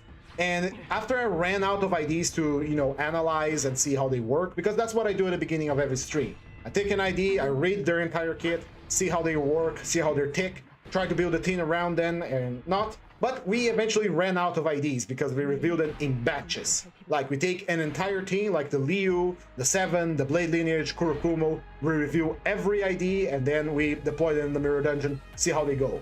We eventually ran out of IDs to analyze like that. So I came up with this Nuzlocke challenge kind of thing here, rules of the dungeon, which just to make things a little spicier. So no Grace of the Stars, no starting buff, no starting ego gift, The starting ego gift here is the most interesting of them, because if you don't select the starting ego gift from the categories, the ego gifts you get as you go into the dungeon are completely randomized. It's no longer biased towards whatever category you choose at the beginning. So it's literally randomized. We don't do gift searching, we don't do healing on shops, we don't do revives. If a sinner dies, that sinner is dead for the entirety of the run. And yeah, if the whole team dies, it dies. This is just a normal MD. This is the hard MD. I don't play on normal MD because what's the point? This is the hard MD, but we only go up to floor 5 because I do this every day, so I have to pace for time, you know? Anyway, back at the big lady. Big lady, Clash start, gain swordplay of the homeland. And Clash start, lose play of the homeland. Alright. We gotta get the power guard up so she can be defended. You are gonna clash against this one, so it lowers it. Next turn we gotta raise it a little bit so you don't completely obliterate us. Mentor is getting its power. Do the blue, and more blue. We got a counter, but we can handle a counter. Normal and normal MD runs on hard. Pretty much, yeah, it's like a Nuzlocke, so it takes things a little bit more challenging, you know, a little more spicy. And again, we don't use any Starlight. I forgot to update these rules, by the way. I'm gonna update it probably today or tomorrow. We also don't do pack rerolls. Whatever pack the game send our way, we are going to have to accept it and try to beat it. And it got some serious funny interactions. If you look 2 streams ago, the end of it, we had to do Mirror Road, Orange Clock, whatever. One of the railways, the orange one, with solo Chunokun Honglu, and that was seriously hyped, man. That was one of the most hyped fights I ever had. Next turn, you are going to be using the less you have, the more powerful you become, if memory does not fail me. So we are gonna let you gain your stuff here. Like, the last thing you're gonna do, you're gonna gain stuff. So we can actually leave that clash as the last one. Nothing much we can do here because Morostas is carrying our ass right now. Is this the one? Yeah, that's the one. Is this the bow attack? That is the bow attack. Do a dodge. I don't think you can dodge, but she's low sanity, so that might work. Kind of funny, I just came back from playing with almost full power King Vaughn, Riot Solo, and FC60 Advanced. I'm about to do that once we get all the Nurse Fathers, do another solo run with Ryoku where she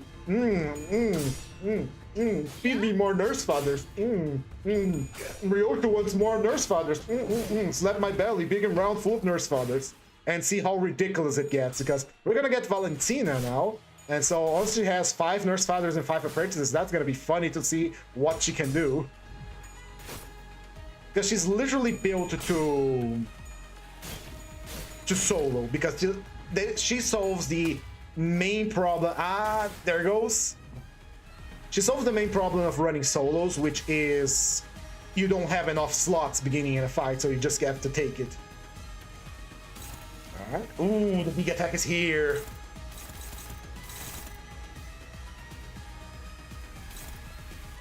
Big attack, alright. And the music, god damn, I love this song.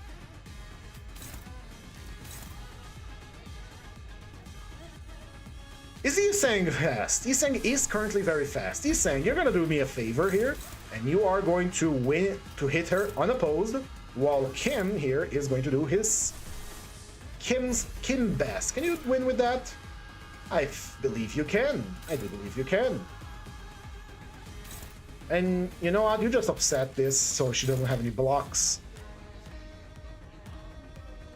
Yes, that's the thing. She has Esther's skill slots, and she solves the entire problem with soloing any fight, is that she isn't at a complete disadvantage by entering a fight solo. If you don't have evades, and she does have evades, and it's on the focus encounter, for example, you don't have that problem because you have 3 slots and an evade. God damn, I love this fucking huge ass sword, man. Why haven't I got the... I need to get the sprite and get the sword out so I can use on my own kit to bash it.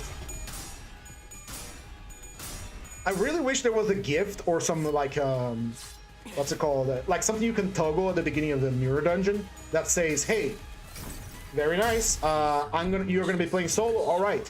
You get to choose one sinner to fight and nothing else. It's like locked at one sinner. That sinner gets 2 slots. That would be cool to have. That would be fun. Shadow Vested Blade Singer strikes. Mercer's gonna die of alcohol poisoning as soon as we step out of this dungeon.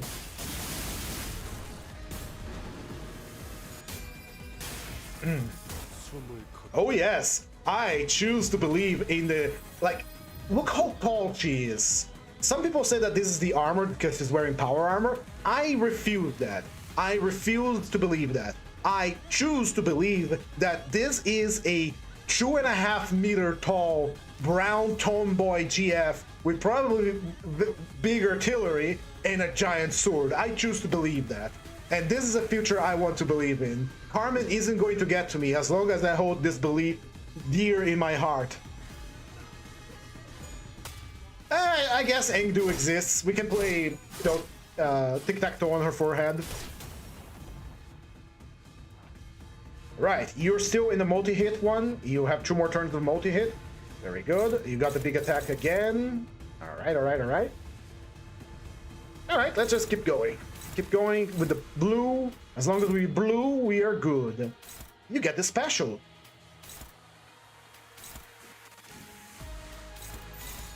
And I know I can count on Yisang's skill tree on the Blade Lineage. At youngest, I think it's the same size as Matthias. She looks bigger. It's the armor makes her look much bigger.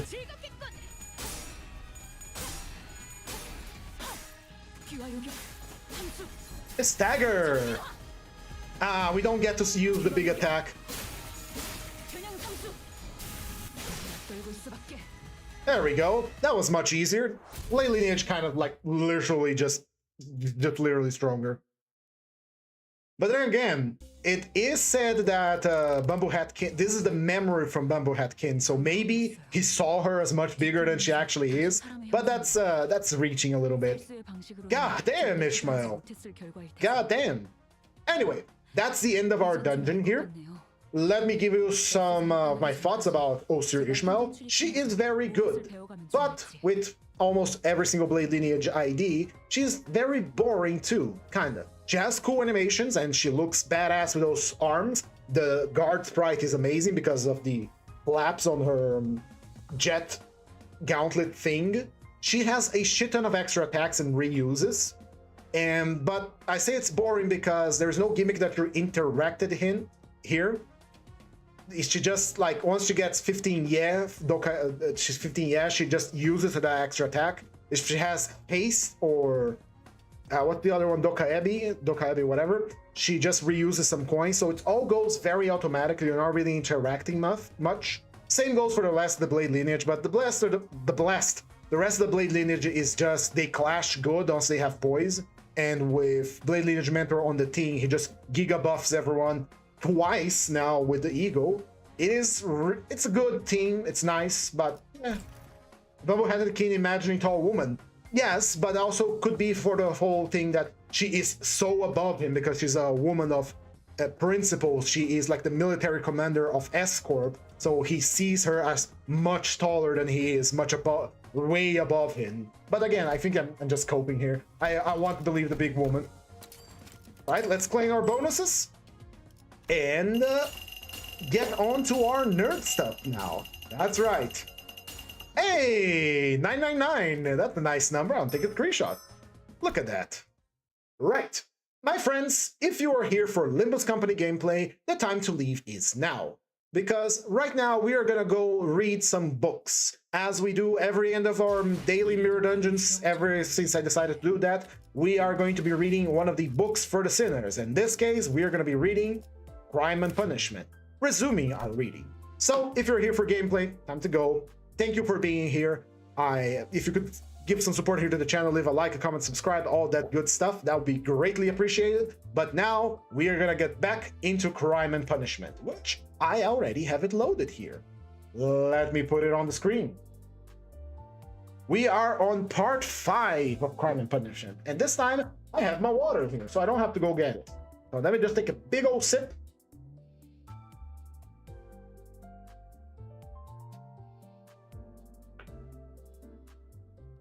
All right.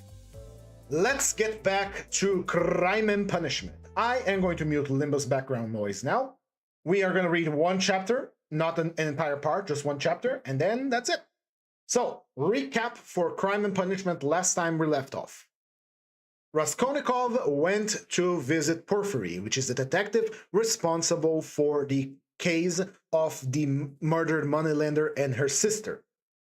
Raskolnikov was there to talk about the pledges that he had with the old lady, but Porfiry started being a little weirdo, a little fat weirdo that he is, and he is, talking about how he makes people that are smart and committed crimes, they tend to become super anxious, and they don't leave town, and they kind of like, their minds go in a spiral of anxiety and despair, and they just kind of give themselves up eventually, and he doesn't have to do anything. He doesn't even need proof. He just keeps hounding the person until the person just pretty much collapses with their own mind. And that was exactly happening with Raskolnikov. All right, gotta go sleep. Good night. Thank you, no upscore, for being here, and see you next time. In any case, that exactly same thing was happening with Raskolnikov. He was going into a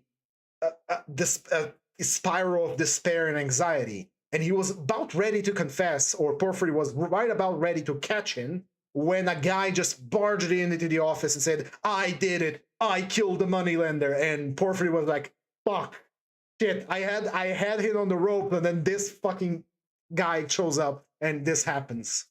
To make matters worse, the guy that showed up and called Raskolnikov a murderer was actually real, was not a hallucination. And he was one of the porters, the guys that was in the apartment block the old moneylender lived in. And when Raskolnikov went in there and acted all suspicious, he was convinced that he committed the murder and went to report that to Porfiry. And Porfiry said, "Oh, you should have come sooner, you dumb little man. So stay here, I'm going to call you when it's time so we can catch Raskolnikov." But then all that shit happened. The guy came to Raskolnikov to say, "Hey, I'm sorry. I saw how Porfiry was treating you, and I'm sure you're not the murderer." Whatever. Everything is bending over backwards for Raskolnikov, man. So let's get into chapter 1 of part 5.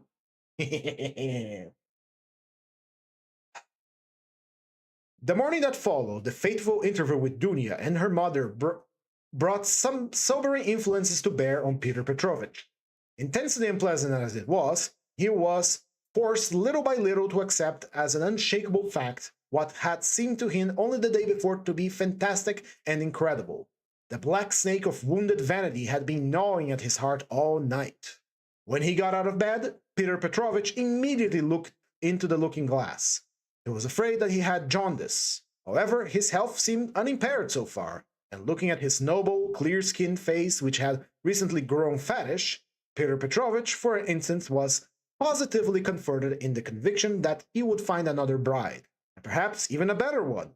But coming back to the sense of his present position, he turned aside and spat vigorously, which proved a sarcastic smile in Andrei Semyonovich Lebeziatnikov, the young friend with whom he was staying.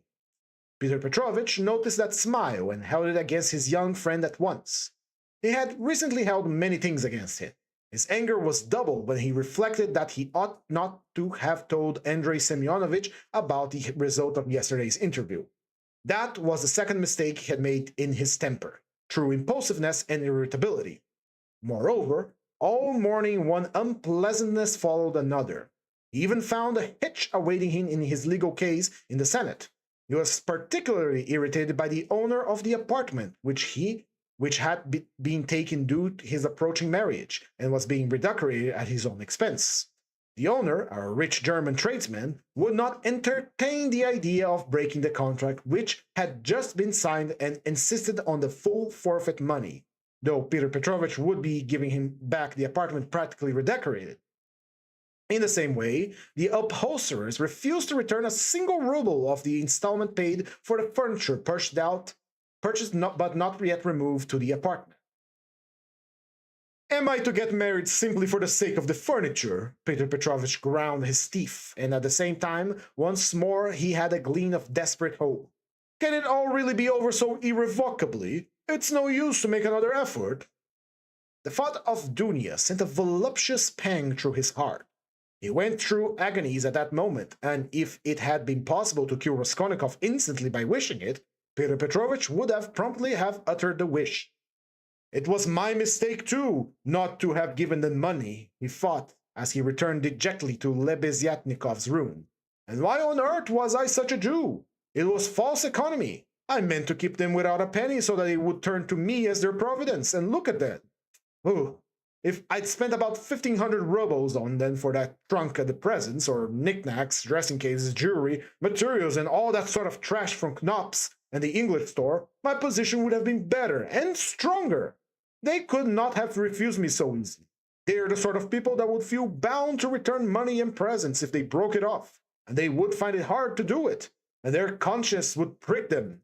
How can we dismiss a man who has hitherto been so generous and delicate? I've made a blunder. Grinding his teeth again, Pyotr Petrovich called himself a fool, but not aloud, of course. He returned home, twice as irritated and angry as before. The preparations for the funeral dinner and Katerina Ivanovna's aroused his curiosity as it passed. He had heard about it the day before. He imagined, in fact, that he had been invited, but absorbed in his own worries, he had paid no attention. When he asked Madame Lippe-Westschel, who was busy laying the table while Katerina Ivanovna was away at the cemetery, he heard that the entertainment was going to be substantial, that all the tenants had been invited, some of whom had not known the dead men, that even Andrei Semyonovich Lebeziatnikov was invited despite his previous quarrel with Katerina Ivanovna, that he, Pyotr Petrovich, was not only invited, but was eagerly expected, as he was the most important of the tenants. Amalia Ivanovna herself had been invited with great ceremony, despite all the recent unpleasantness. And so she was very busy with preparations and was taking real pleasure in them. She was moreover dressed up to the nines in new black silk, and she was proud of it. All this gave Pyotr Petrovich an idea, and he went into his room, or rather, Lebeziatnikov's. Somewhat thoughtful, he had learned that Raskolnikov was to be one of the guests. Andrei Semyonovich had been at home all morning. Pyotr Petrovich's attitude to this gentleman was strange, though perhaps natural. Pyotr Petrovich had despised and hated him from the day he came to stay with him, and at the same time he seemed somewhat afraid of him. He had not come to stay with him on his arrival in Petersburg solely due to his own tight-fistedness, though that had been perhaps his chief object. He had heard that Andrei Semyonovich, who had once been his protege, was leading a young progressive who was playing an important part in certain interesting circles, the doings of which were a legend in the provinces. It had impressed Pyotr Petrovich. These powerful, omniscient circles, which despised everyone and showed everyone up for what they really were, had long been for him a peculiar but wholly vague cause for concern. He had not, of course, been able to form even an approximate notion of what they meant. He, like everyone, had heard that there were, especially in Petersburg, progressives of some sort, nihilists and so on. And, like many people, he exaggerated and distorted the significance of those words to an absurd degree.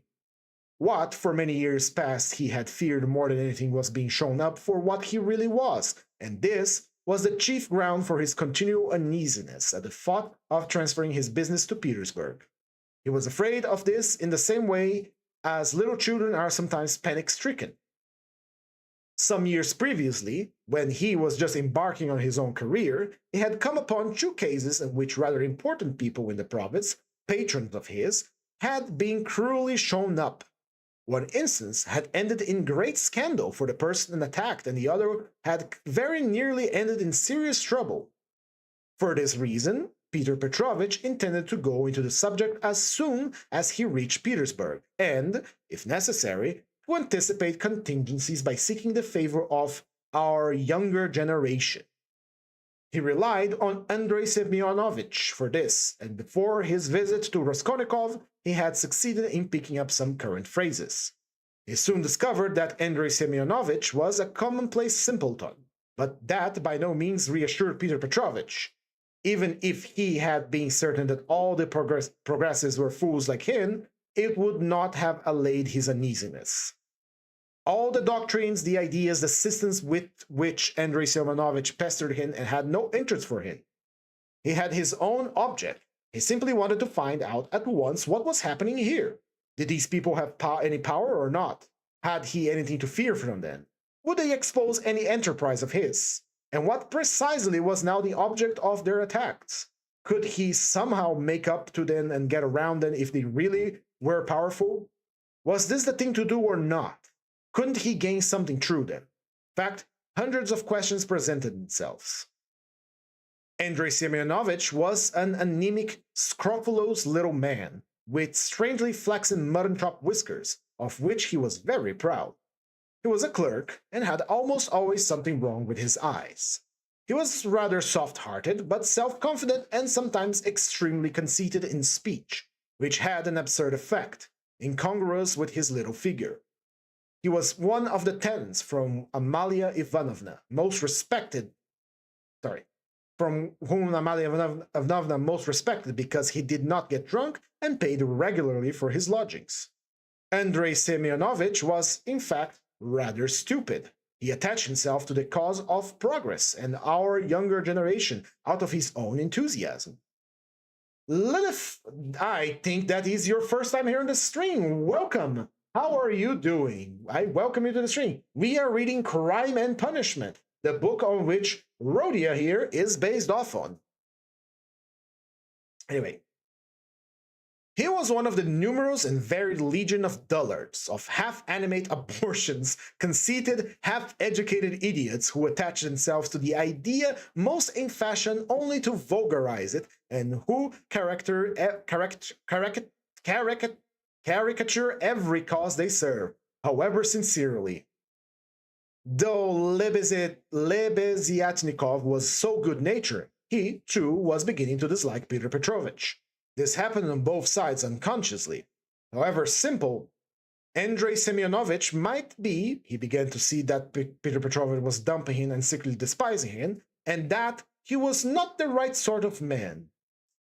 He had tried expounding to him the system of Fourier and the Darwinian theory, but of late Peter Petrovich began to listen too sarcastically and even to be rude.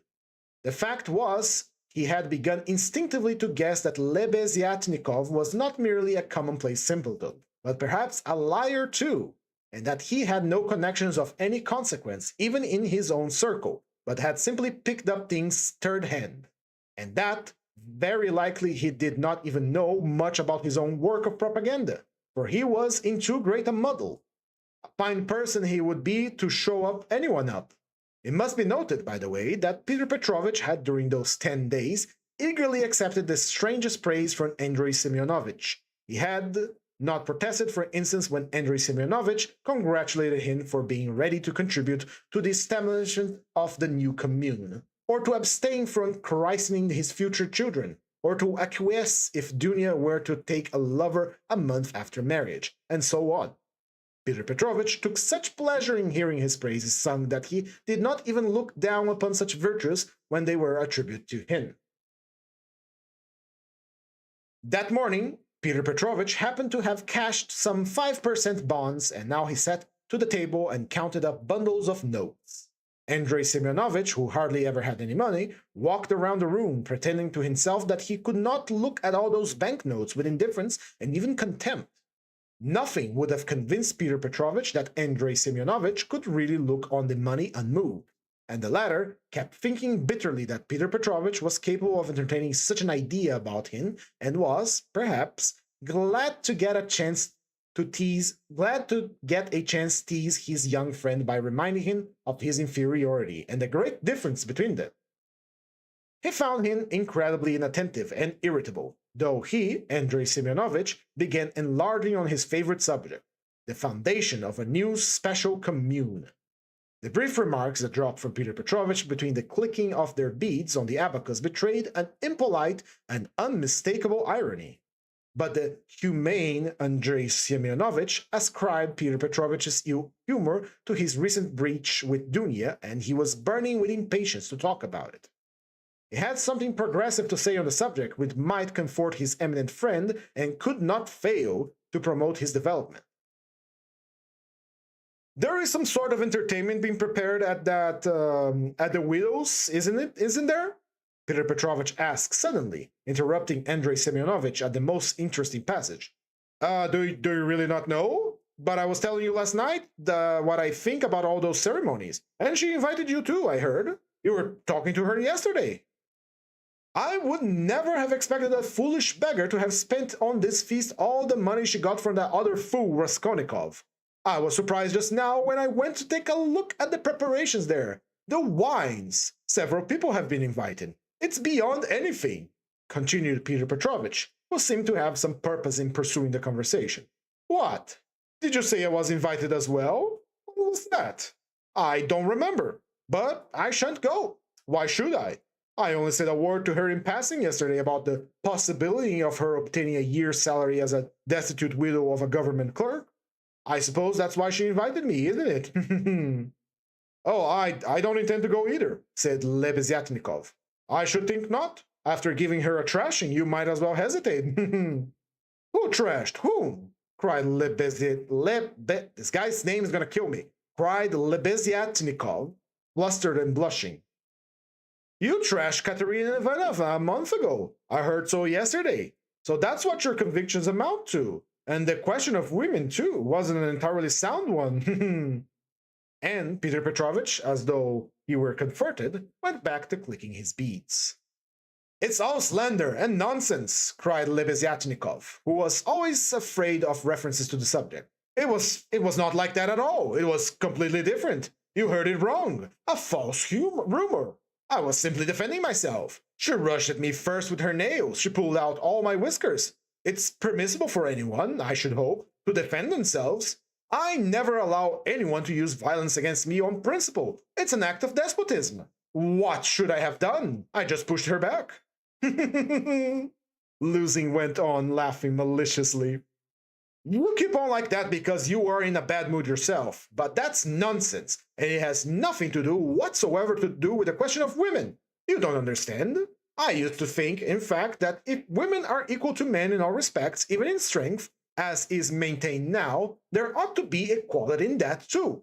Of course, I reflected afterwards that a question like that really shouldn't arise because there shouldn't be any fighting, and, in the future society, fighting is unthinkable, and that it would be strange to try and find a principle of equality in fighting. I'm not so stupid, though of course there is fighting, there won't be later, but at the moment there is. Damn it, how muddled I get with you. That's not why I'm not going. I'm not going on principle, in order not to make part in the revolting convention of memorial dinners. That's why. Though, of course, I might go to laugh at it. I'm sorry there won't be any priests at it. I would certainly go if there were. Then you would sit down at another man's table and insult it and those who invited you, huh? Certainly not insult, but protest. I would do it with a good purpose in mind. I might indirectly assist the cause of enlightenment and propaganda. It's every man's duty to work for enlightenment and propaganda, and the more harshly, perhaps the better. I might drop a seed, an idea, and something might grow from that seed. How should I be insulting them? They might be offended at first, but afterwards they'd see I'd done them a service. You know, Terebieva, who is in the commune now, was blamed because when she left her family and devoted herself, she wrote to her father and mother that she wouldn't go on living conventionally and was embarking on a free marriage, and people said that it was too hard, that she might have spared them and written more kindly. I think that's all nonsense. There's no need to be soft. On the contrary, what's needed is protest. Varens had been married 7 years. She abandoned her 2 children. She told her husband straight out in a letter, I have realized that I cannot be happy with you. I can never forgive you that you have deceived me by concealing me from me that there is another means of organizing society, through communes. I have only recently learned this from a very magnanimous man to whom I have given myself and with whom I am establishing a commune. I am speaking to you frankly because I consider it dishonest to deceive you. Do as you think best. Do not hope to win me back. You will be too late. I hope you will be happy. That's how the letters like that ought to be written. Is that Terebieva the one you said had made a third free marriage? No, it's only the second, really. But what if we're the fourth, or what if we're the 15th? That's all nonsense. And if I ever regretted the death of my father and mother, it is now. And I sometimes think if my parents were living, what a protest I would have aimed at them. I would have done something on purpose. I would have shown them. I would have astonished them. I am really sorry there is no one. To surprise! Well, be that as he may, Peter Petrovich interrupted. But tell me this, do you know the dead man's daughter, the delicate-looking little thing? It's true what they say about her, isn't it? What of it? I think that it is my own personal conviction that this is the normal condition of woman. Why not? I mean, let us distinguish in our present society. Hello there, Vlastuvius, how are you doing? Why not? I mean, let us distinguish. In our present society, it is not altogether normal because it is compulsory, but in the future society, it will be perfectly normal because it will be voluntary. Even as it is, she was quite right. She was suffering, and that was her asset, so to speak, her capital, which she had the perfect right to dispose of. Of course, in the future society, there will be no need for off-assets, but her part will have another significance, which will be rational and in accordance with her environment. As for Sofia Semyonovna, personally, I regard her action as vigorous protest against the organization of society, and I respect her deeply for it. I rejoice, in fact, when I look at her. I'm doing quite well, Vestuvius. The book reading is going great. Crime and Punishment is an excellent book, and the ID review was pretty good. You can, if you want to see the ID review, you can, scroll back on the stream or watch it later on the VODs, as they are all publicly on the YouTube channel. Let us continue here. I was told that you got her turned out of these rooms. Lebeziatnikov was enraged. That's another slander, he yelled. That's not true at all. That was all Katerina Ivanova's invention. She didn't understand. And I never flirted with Sofia Semyonovna. I was simply developing her, entirely disinterestedly, trying to rouse her to protest. All I wanted was her protest, and Sofia Semyonovna could not have remained here anyway. Have you asked her to join your commune? You keep on laughing, and very inappropriately, may I add. You don't understand. There's no such role in a commune. The commune is established so that there can be no such roles. In a commune, such roles are essentially transformed, and what is stupid here is sensible there. What, under present conditions, is unnatural becomes perfectly natural in the commune. It all depends on the environment. It's all the environment, and the man himself is nothing. And I am on good terms with Sofia Semyonovna to this day, which is proof that she has never regarded me as having wronged her. I am trying now to attract her to the commune, but at a completely different level. What are you laughing at? Why are you trying to establish a commune of your own, a special one, on a broader basis? We have gone further in our convictions. We reject more. And meanwhile, I'm still developing Sofia Semyonovna. She has beautiful character. And you take advantage of her fine character, huh? No, on the contrary. Oh, on the contrary. A strange thing to say. Believe me, why should I disguise it? In fact, I feel strange myself that she's so timid, chaste, and modern with me. And you, of course, are developing her, huh? Trying to prove to her that all that modesty is nonsense? No, not at all. Oh, of course, how stupidly. Excuse me for saying so. You misunderstand the word development. Goodness, how crude you still are. We're striving for the freedom of women, and you have only one idea in your head.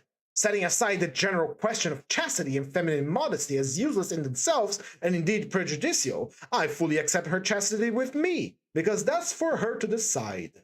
Of course, if she were to tell me herself that she wanted me, I should consider myself very lucky because I like the girl very much.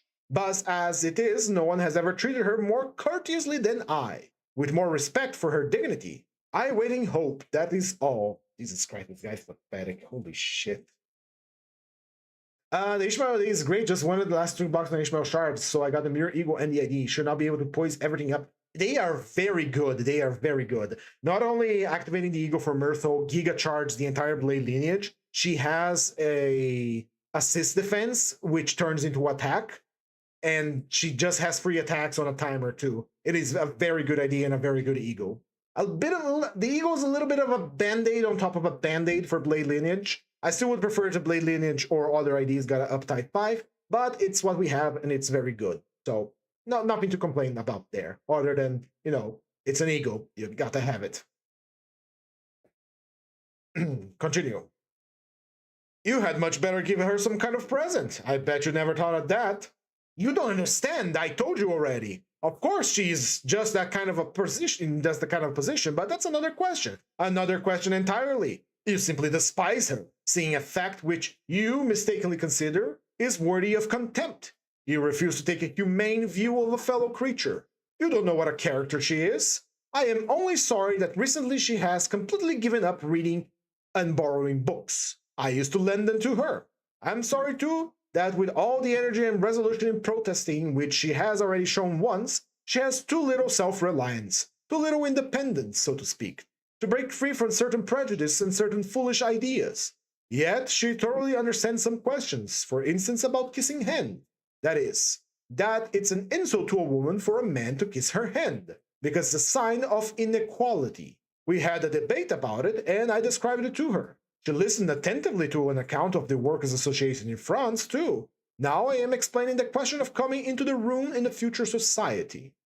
And what's that, pray? We had a debate recently about the question. Has any member of the commune the right to enter another member's room, be they a man or a woman at any time? And we decided that they have. It might be at an inconvenient moment, huh? Lebezhennikov was furious. You are always thinking of something unpleasant, he cried with aversion. How irritated I am that when I was expounding our system, I referred prematurely to the question of personal privacy. It's always a stumbling block to people like you. They ridicule it before they understand it, and how proud they are of it, too. I've often maintained that the question should not be approached by a novice until he has firm faith in the system. And tell me, please, what do you find so shameful even about cesspools?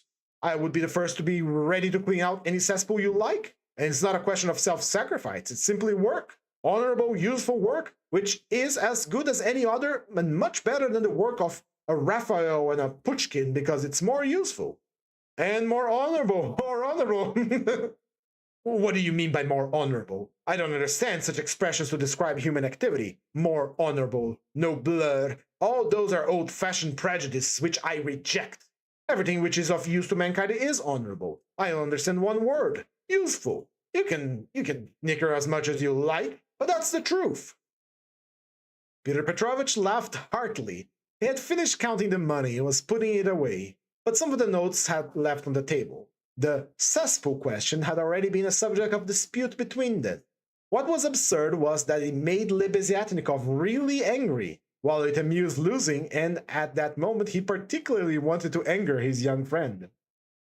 It's your bad luck yesterday that has made you so bad-tempered. It was your bad luck yesterday that has made you so bad-tempered and annoying, blurted out Lebezhennikov, who, in spite of his independence and his protests, did not attempt to oppose Peter Petrovich, and still behaved to him with some of the respect which had been habitual to him in earlier years.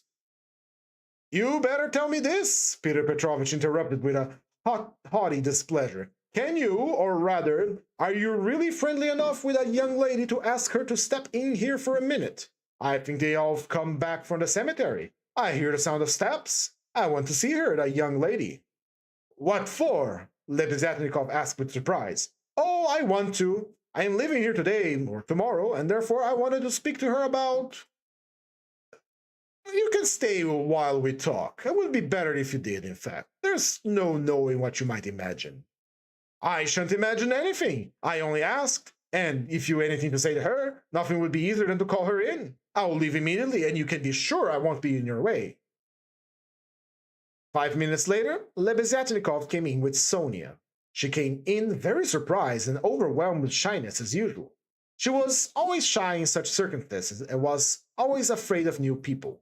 She had been as a child, and it was even more so now. Peter Petrovich met her politely and affably. but with a certain shade of bantering informality, which, in his opinion, was suitable for a man of his respectability and weight in dealing with a creature as young and as interesting as she. He swiftly reassured her and made her sit down facing him at the table. Sonia sat down, looked around her, at Lebeziatnikov, at the notes lying on the table, and then again at Peter Petrovich, and her eyes remained riveted to his face. Lebeziatnikov was moving towards the door. Peter Petrovich indicated to Sonia that she should remain seated and stopped Lebeziatnikov. "Is Raskolnikov in there?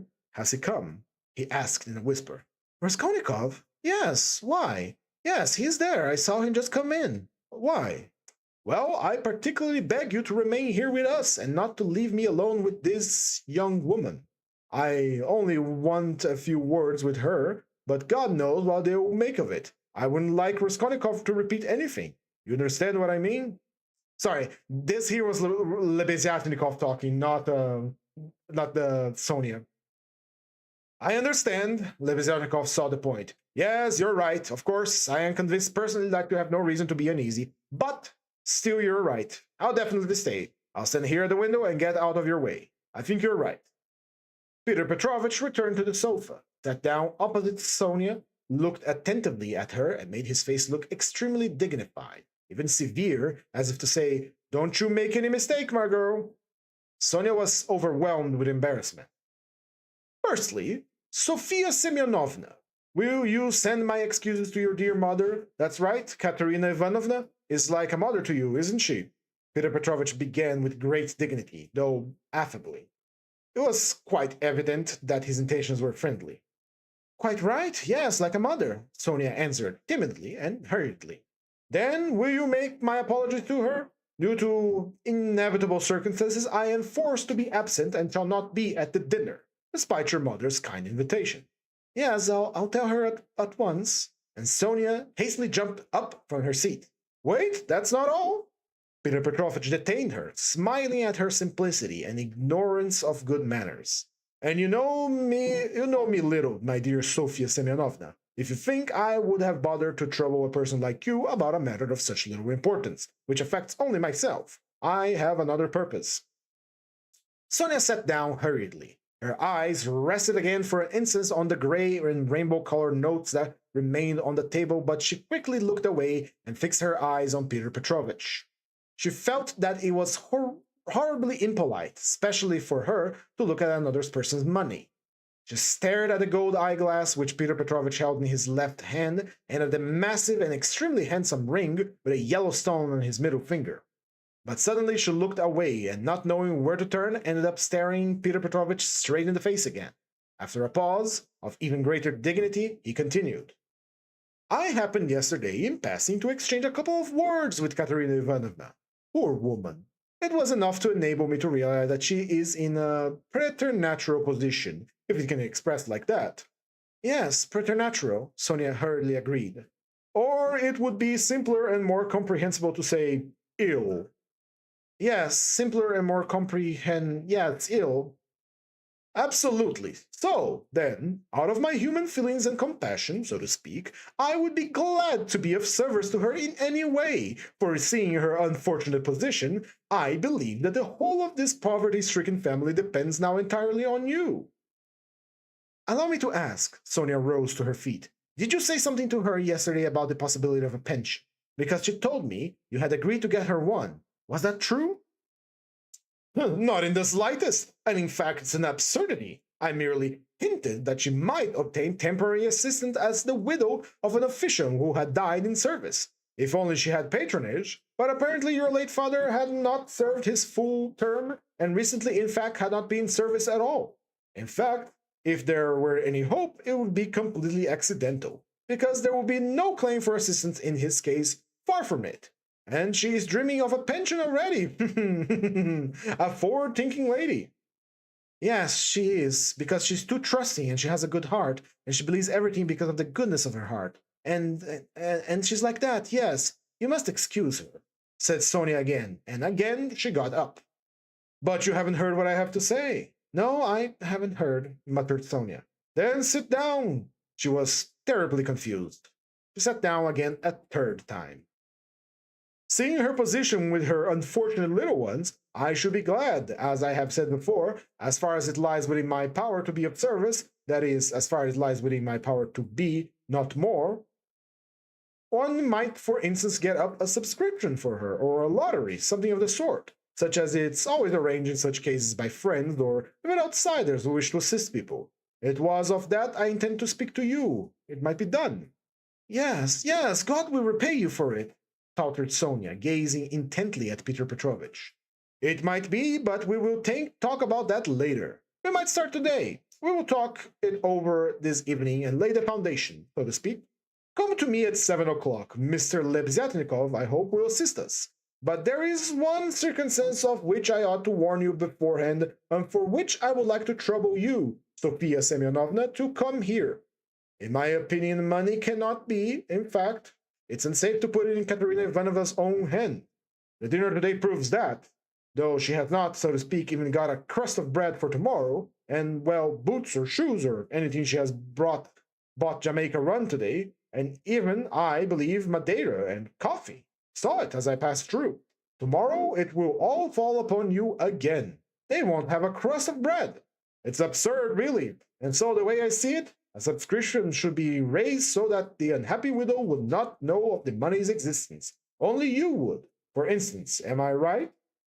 I don't know. This is only today, once in her life. She was so anxious to do him some kind of honor to celebrate his memory, and she is very sensible. But just as you think, I shall be very, very...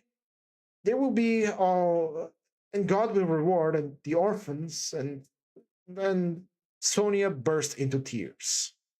Very well, then. Keep it in mind, and now will you accept for the benefit of your relation the small sum that I am able to prepare, from me personally? I am very anxious that my name should not be mentioned in connection with it. Here, having so to speak anxieties of my own, I cannot do more. Peter Petrovich held out Sonia a 10-ruble note, carefully unfolded.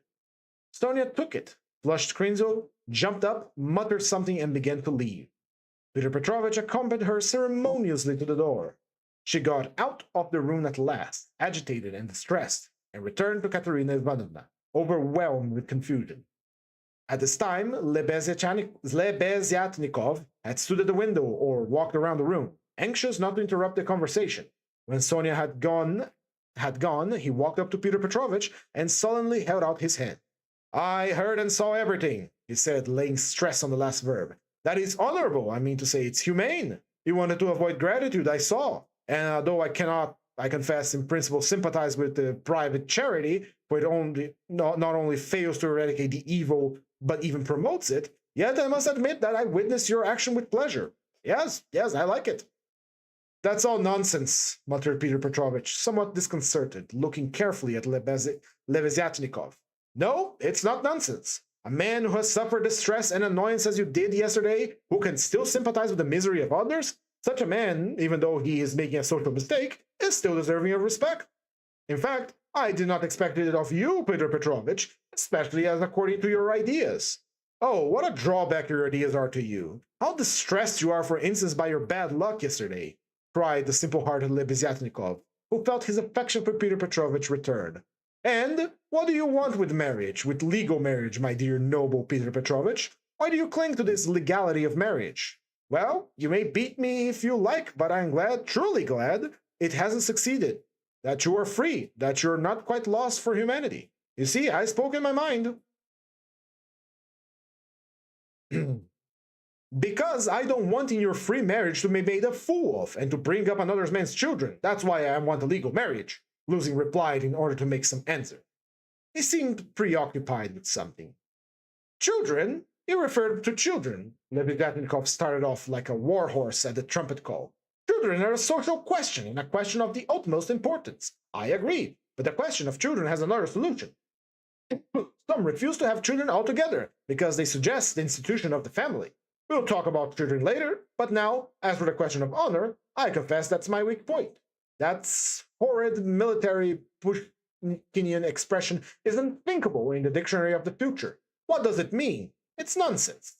There will be no deception in a free marriage. That is only the natural consequence of a legal marriage. So to say, it's corrective, a protest.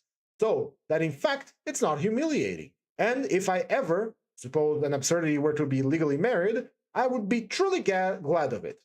I should say to my wife, "My dear, up until now I have loved you, now I respect you because you've shown you can protest." You laugh. That's because you are incapable of getting away from prejudice. Damn it all, I understand now why being deceived in a legal marriage is unpleasant. But it's simply a despicable consequence of a despicable position in which both people are humiliated. When the deception is open, as in a free marriage, then it does not exist. It's unthinkable. Your wife will only prove how she respects you by considering you incapable of opposing her happiness and avenging yourself on her for her new husband. Damn it all, I sometimes dream if I were to get married. I mean, if I were to get married legally or not, it's all the same. I should present my wife with a lover if she had not found one for herself. My dear, I should say, I love you, but even more than that, I desire you to respect me. See? Am I not right? Peter Petrovich snickered as he listened, but without much merriment. In fact, he hardly heard it. He was preoccupied with something else, and at last even Lebezdetyanikov noticed it. Peter Petrovich seemed excited and rubbed his hands. Lebezdetyanikov remembered all this and reflected upon afterwards. That is chapter 1 of part 5. Jesus Christ, I hate both of these characters. Well, with our ID study complete, Mirror Dungeon complete, and book reading complete, that is all for today, my friends. So, thank you all so much for being here with me today. If you liked the stream, please recommend it to your friends, but if you didn't, please recommend it to your enemies. If you want to give some support here for the channel, please consider leaving a like, a comment, a subscribe, maybe a follow on Twitter, maybe a follow on Twitch. But for today, that is all. Thank you all so much, sweet kisses, and goodbye. Bye-bye.